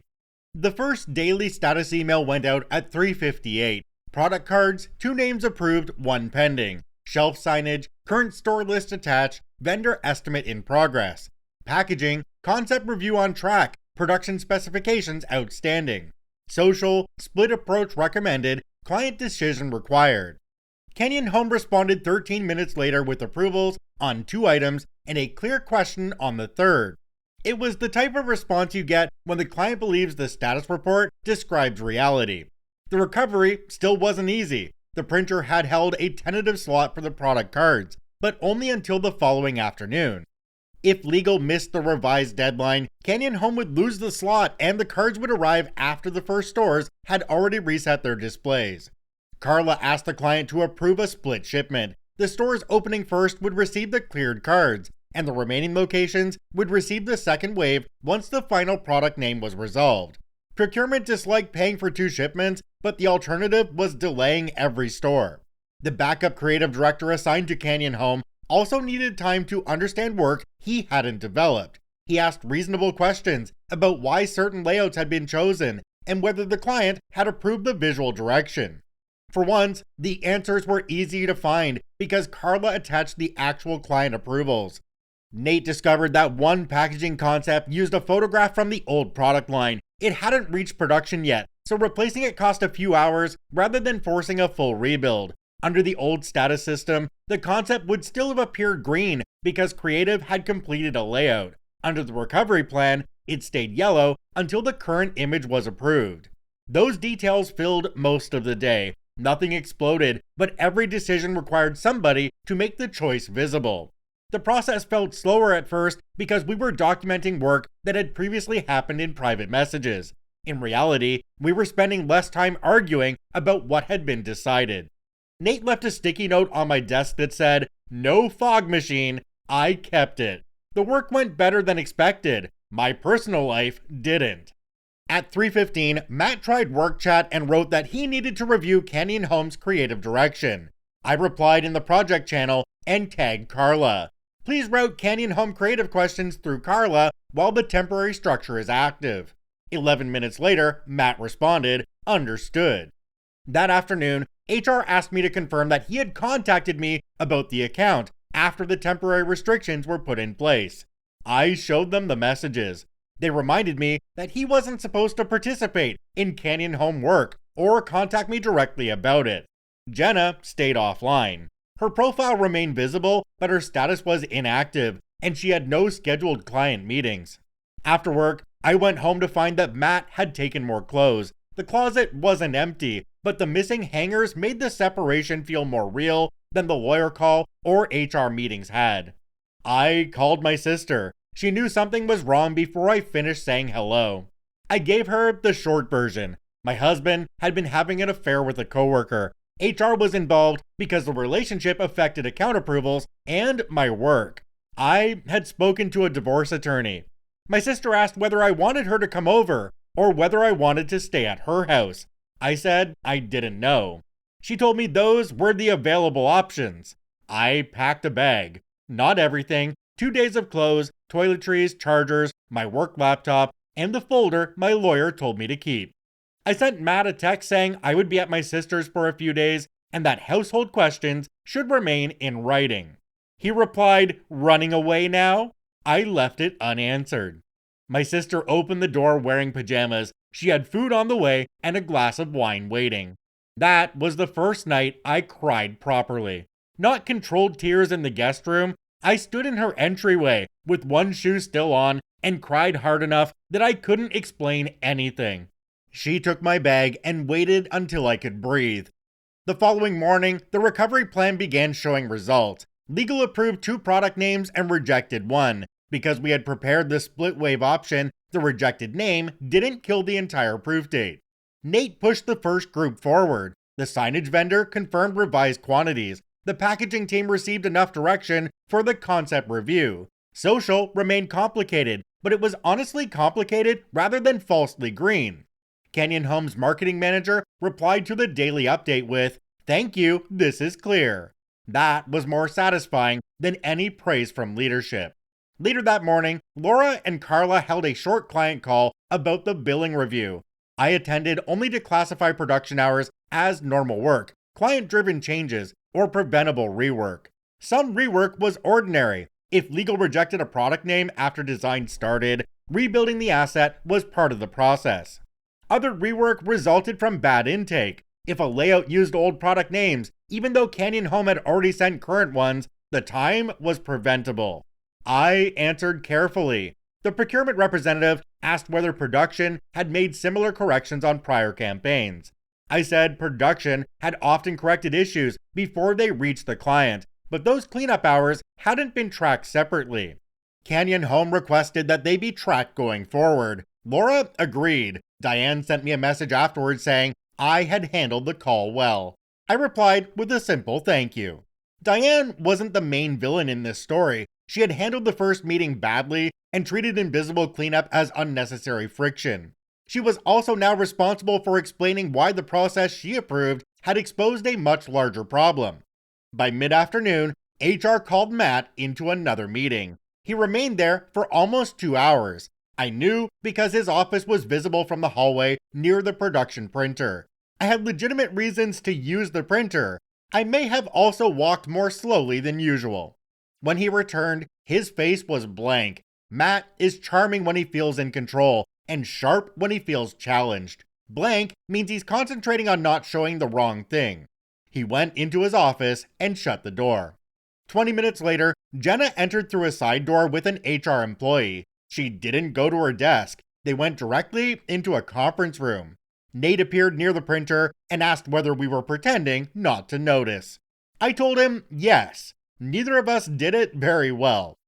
Jenna left first. An HR employee walked with her. She didn't carry a box or stop at her desk. Matt remained another hour. At 5:12, he came out carrying a cardboard file box and his laptop bag. He walked past production. For a moment, his eyes met mine. The expression on his face wasn't guilt. It looked like accusation, as though I had dragged him through every decision instead of finally refusing to protect him from them. Nobody announced anything. His office light was turned off. Jenna's access to the Canyon Home channel disappeared before the end of the day. My supervisor told me to leave. I returned to my sister's guest room and ate leftovers on the bed while trying to understand whether my husband had been fired, suspended, or simply escorted out while HR finalized something. On to OP's 8th update. The all-staff email arrived at 9:15. It said Matt was no longer employed by the agency and that creative questions would be routed through 2 other directors while leadership adjusted account assignments. The email gave no reason and made no reference to HR or Canyon Home. I read it twice at my desk. The first time, the words didn't seem connected to the man I had lived with for 8 years. The second time, I noticed how ordinary the email looked. It had the same template the agency used when anyone left, right down to the reminder about routing open requests. Nobody around me reacted openly. A designer walked past Matt's dark office, slowed down, and then continued toward the kitchen. People sent normal project messages in the main channels. The agency had just terminated a senior creative director. but everyone still had deadlines. My supervisor asked whether I wanted to work from home for the rest of the day. I said I preferred to stay. Sitting alone at my sister's house while messages accumulated would have been worse. Within an hour, Matt's access disappeared from the creative folders, and his upcoming reviews were reassigned. The backup directors began asking for context on projects that had previously depended on information stored in Matt's head or private messages. That created work, but it also showed why the documentation problem extended beyond Canyon Home. A separate note announced that Carla had permanently assumed Jenna's accounts. It didn't say Jenna had been terminated or suspended. By lunch, her profile was gone from the Canyon Home workspace, and facilities cleared her desk after most people had left for meetings. I never received an official explanation of whether she resigned, was terminated, or reached some kind of agreement with the agency. HR only confirmed the parts of the investigation that directly affected me. At 2, HR met with me, my supervisor, and Laura. They said the investigation had substantiated an undisclosed personal relationship that created a conflict of interest. Matt had participated in creative approvals, project escalations, and conversations affecting Jenna's work while failing to disclose the relationship. They also found that his comments connecting my production concerns to jealousy undermined my role after I raised legitimate project problems. HR didn't describe it as my husband trying to discredit me so his affair partner wouldn't have to answer for her work. They said his conduct created a conflict, interfered with production controls, and contributed to a retaliatory working environment. The language was clinical, the meaning was clear. Jenna wasn't Matt's direct report, which mattered. He didn't formally control her salary or performance review. He did influence her accounts, creative approvals, project visibility, and reputation with leadership. HR found that she benefited from that influence while failing to disclose the personal relationship. They also identified problems with her project records, meeting recaps, and communication with me. The billing review remained separate. Finance and client services were still determining which time and expenses should be reclassified or removed. Laura spoke after HR finished. She said the Canyon Home meeting should have been stopped the moment Matt connected my work to jealousy. Leadership had allowed a process discussion to become a personal attack. That was the first time somebody at that level said it directly. I wanted the finding to feel satisfying. Mostly, I felt tired. There's something validating and humiliating about having your employer formally confirm that your husband retaliated against you at work. I knew I hadn't imagined the pattern. I also knew strangers had reviewed the ugliest parts of my marriage through ticket logs and messages. HR asked whether I needed to leave. I said no too quickly. My supervisor looked at me, so I added that I might need several days once the Canyon Home launch stabilized.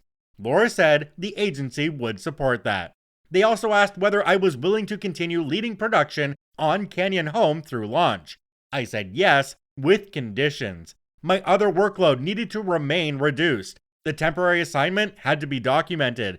Any future leadership decision about my permanent role had to occur after the investigation and account crisis were finished. I wasn't willing to be praised for saving Canyon Home while quietly absorbing 3 additional accounts. Laura agreed. Diane came to my desk later that afternoon. She looked uncomfortable, but she didn't hide behind a process update. She said she had believed production intake had become overly dependent on undocumented cleanup, and that part was still true. The agency shouldn't have needed me to rebuild account briefs privately. Then she admitted she mishandled the meeting. She said Matt's comment should have been stopped immediately and that she shouldn't have treated it as another perspective in a workflow disagreement. I told her I appreciated the apology. Diane explained that the temporary Canyon Home process would become the basis of a broader agency policy.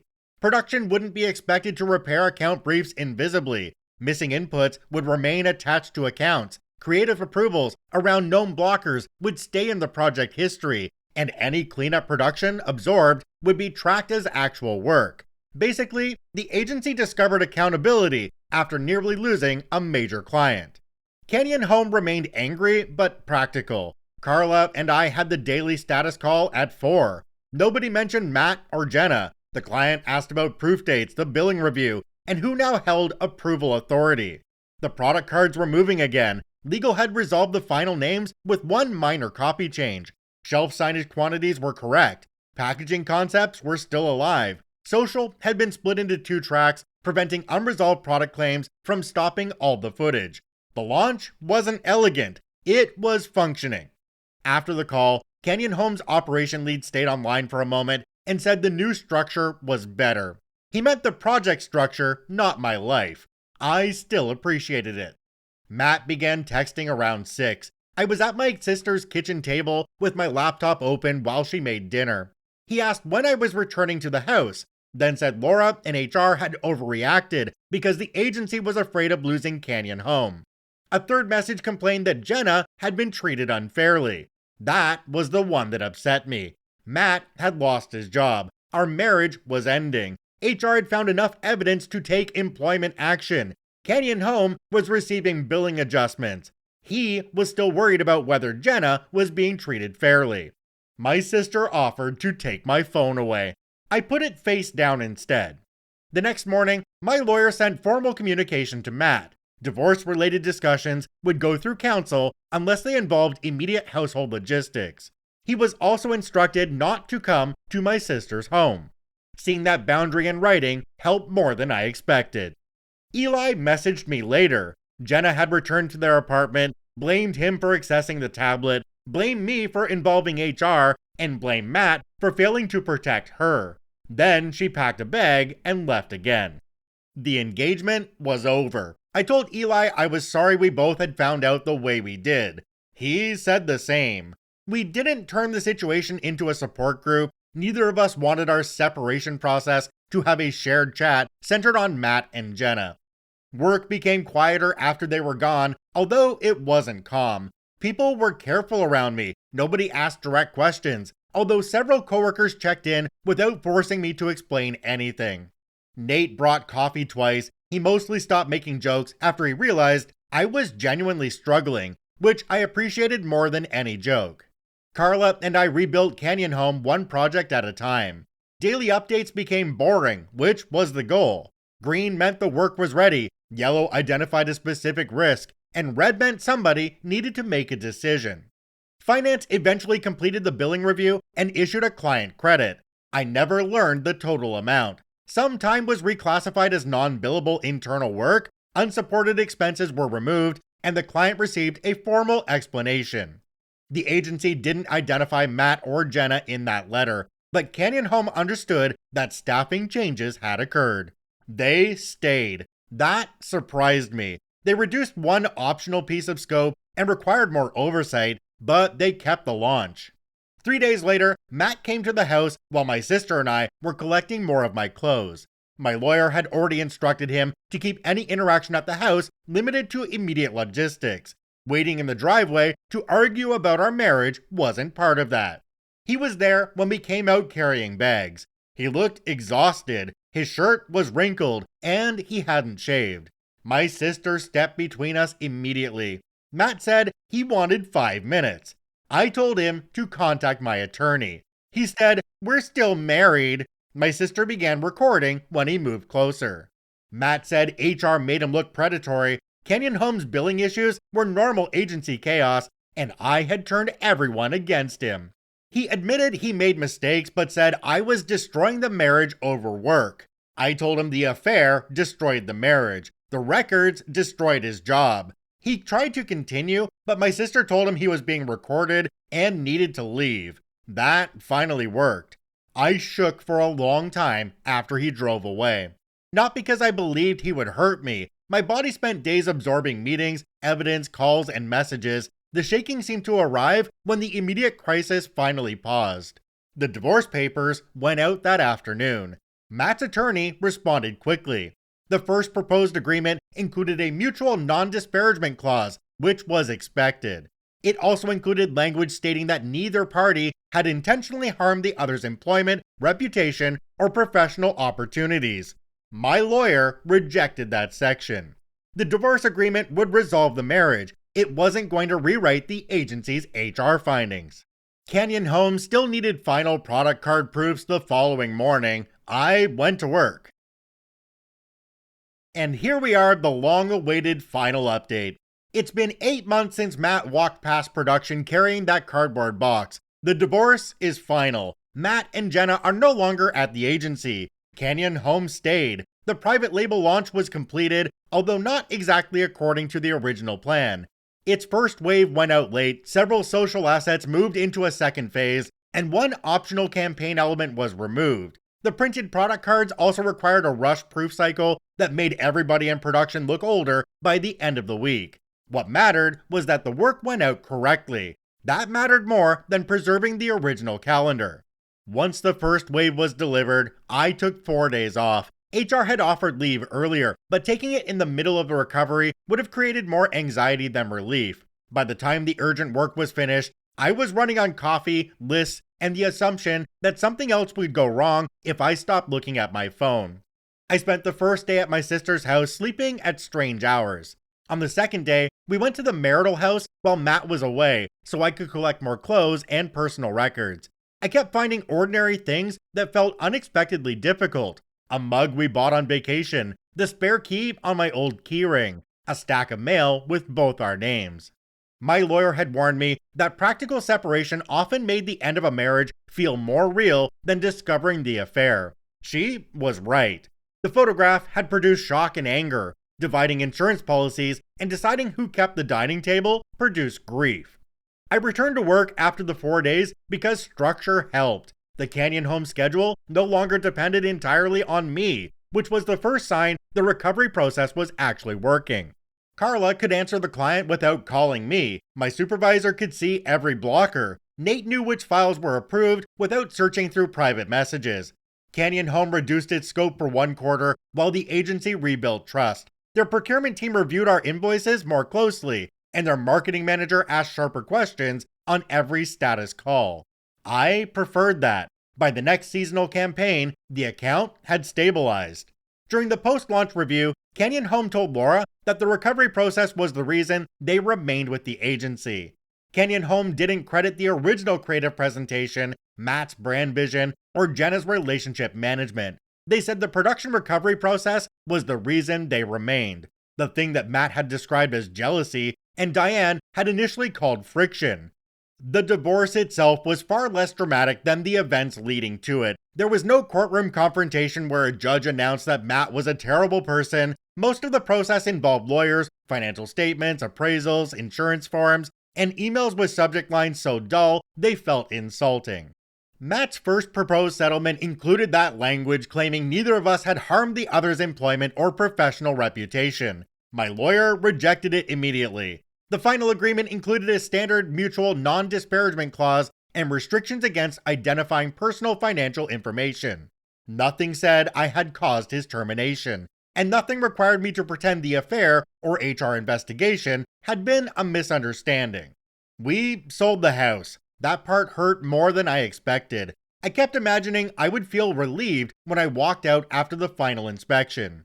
Instead, I stood in the empty living room, remembering the cheap couch we bought when we first moved in, the wall we painted the wrong shade of green, and the kitchen island where Matt set down his laptop the night after he called me jealous. I cried in the driveway, not because I wanted him back. I was grieving the version of my life that existed before I knew what the house had been holding together. My sister drove me away and stayed with me that evening. There were disagreements over the division of savings and the cost of carrying the house while the divorce moved forward. Nothing became a dramatic legal war. We offset the retirement accounts in the final settlement, divided the house equity, and separated the remaining property. Matt's employment situation came up because his income changed after the firing. My lawyer argued that his unemployment was recent and that he remained capable of earning at a level similar to his previous role. The issue was resolved through negotiation. Nobody dramatically attached the HR report to an email and ended the argument in one sentence. Real divorce was slower and less satisfying than that. Eli and I exchanged a few practical messages after everything happened. He asked whether I needed any additional records for the divorce. I told him my lawyer had enough. I asked whether he required anything from me. He didn't. Several months later, after the divorce was final, he sent a brief message asking whether I was doing okay. I wrote back that I was getting there. That was the last time we spoke. I liked him in the strange way you can like someone you met because two other people dismantled both your lives. I didn't want to maintain a relationship built around the affair. Jenna's life is no longer something I follow. I still don't know whether she resigned, was fired, or reached some type of agreement with the agency. All I know is that she never returned and her accounts were permanently reassigned. Matt's career isn't something I monitor either. He found other work eventually because his income became relevant during the divorce. I don't know much about the position, and I haven't searched for him. For a while, I wanted to know whether either of them had suffered enough. Eventually, keeping track started to feel like another form of work I was doing on their behalf. The agency changed more than I expected, not because everybody suddenly understood invisible labor. Canyon Home nearly left, finance issued credits, and Laura hates losing revenue more than she hates changing a process.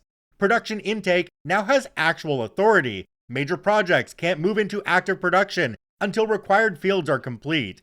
Client approvals have to be attached, not vaguely referenced in a recap. Legal clearance has to be visible. Vendor specifications must be current. If creative chooses to begin around a known blocker, the approval and risk remain attached to that decision.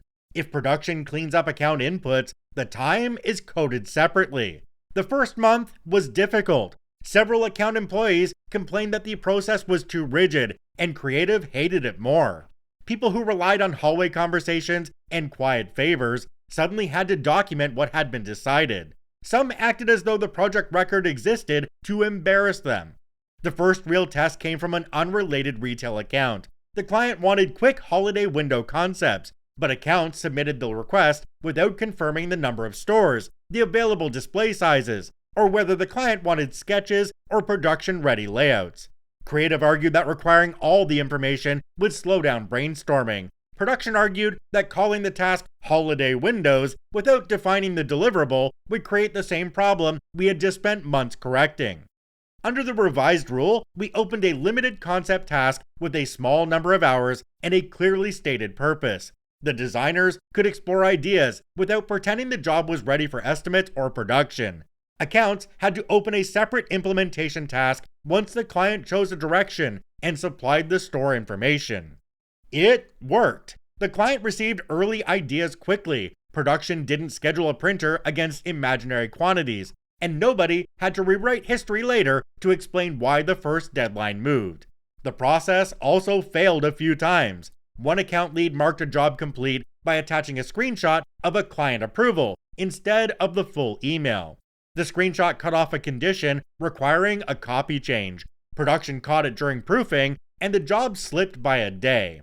Under the old system, I might have fixed the copy quietly and moved on. Under the new one, the issue stayed in the ticket, the account lead corrected the approval record, and the one-day delay appeared in the project review.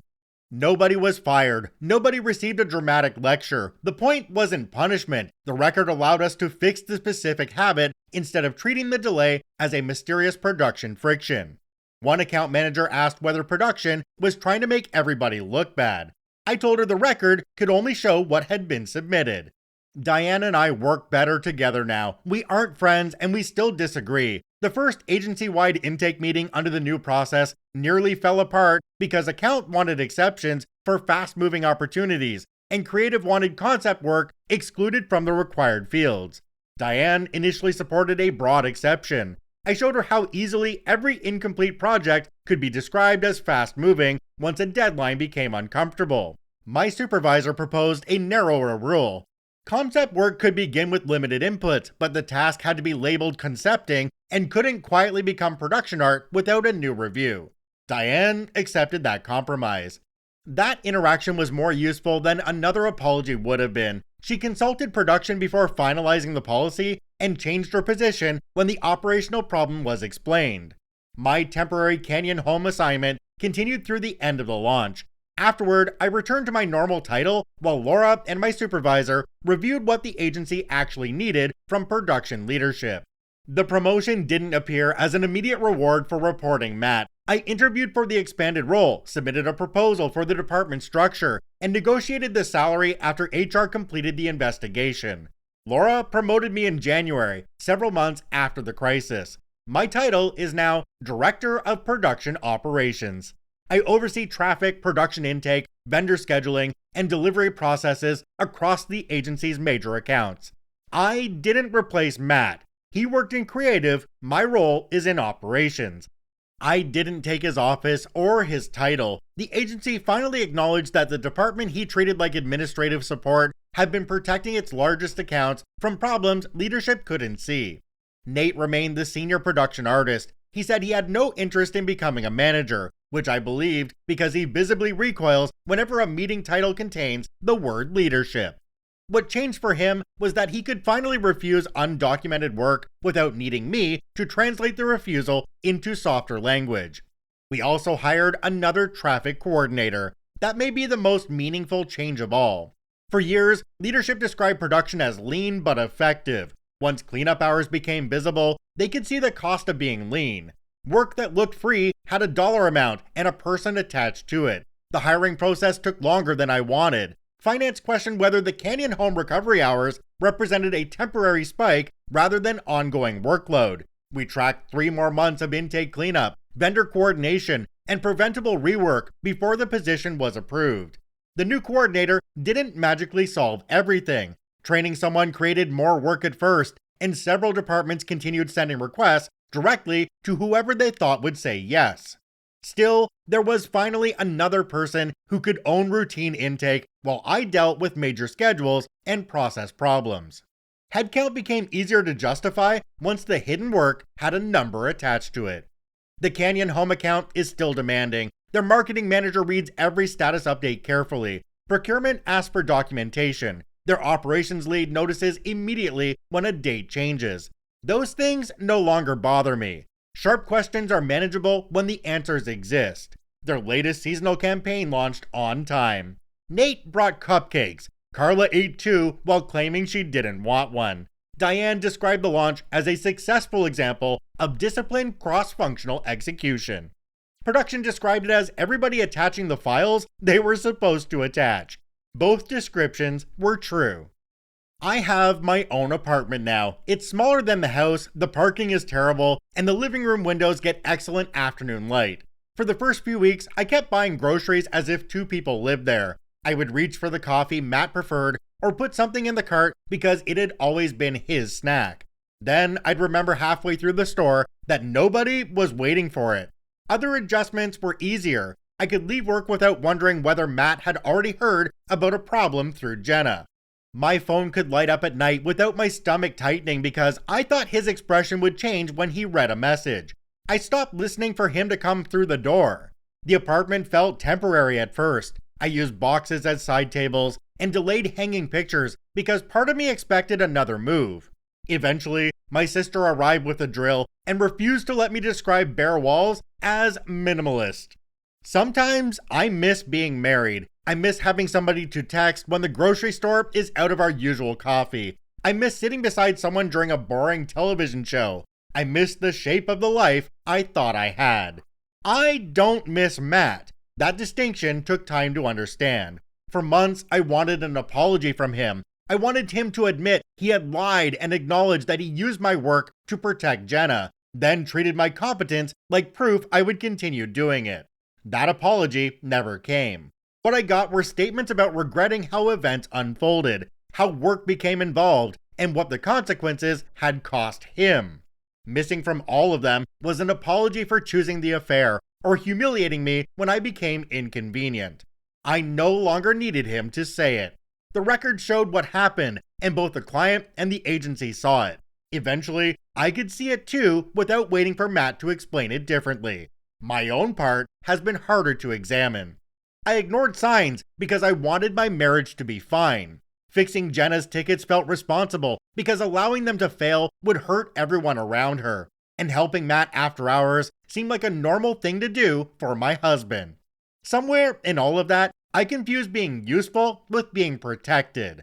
That may be a production problem. It may also be a problem for anyone who becomes known as the person who catches what everyone else drops.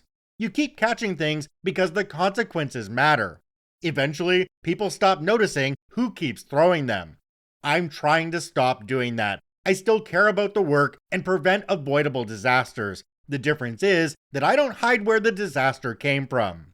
An incomplete brief stays marked incomplete, and an impossible deadline appears as a risk instead of a promise.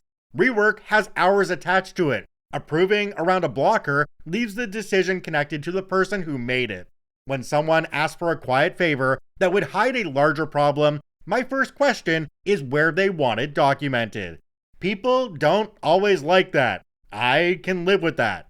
Matt told me to stop fixing Jenna's work because he believed I was the problem. So I stopped. It turned out I had been fixing her job, protecting his reputation, and holding together a marriage he had already left. I don't do secret repairs anymore. Okay, to wrap this one up, I want you to tell me in the comments down below which subreddits you think this story would fit into, because there's definitely some pro-revenge in here, maybe even nuclear revenge, considering how many lives were ruined. There's definitely malicious compliance because OP did exactly what they were told to do, and it brought other people down. Then we have relationships because obviously it was a cheating story, and I'd like to know what other subreddits you all think this would fit into. So if you're on YouTube or on Spotify, please comment down below. I'd love to see a lot of comments because these really long episodes take an extremely long time to record and get out to you guys. So comment down below for me and I'll produce more of these. And that's where we'll end this one. If you enjoyed this episode, make sure to follow us on your preferred podcasting platform. If you're on YouTube, please drop a like on the video down below. It really does help us out. I thank each and every one of you for watching and listening. I hope you have a wonderful day, and we'll see you in the next one.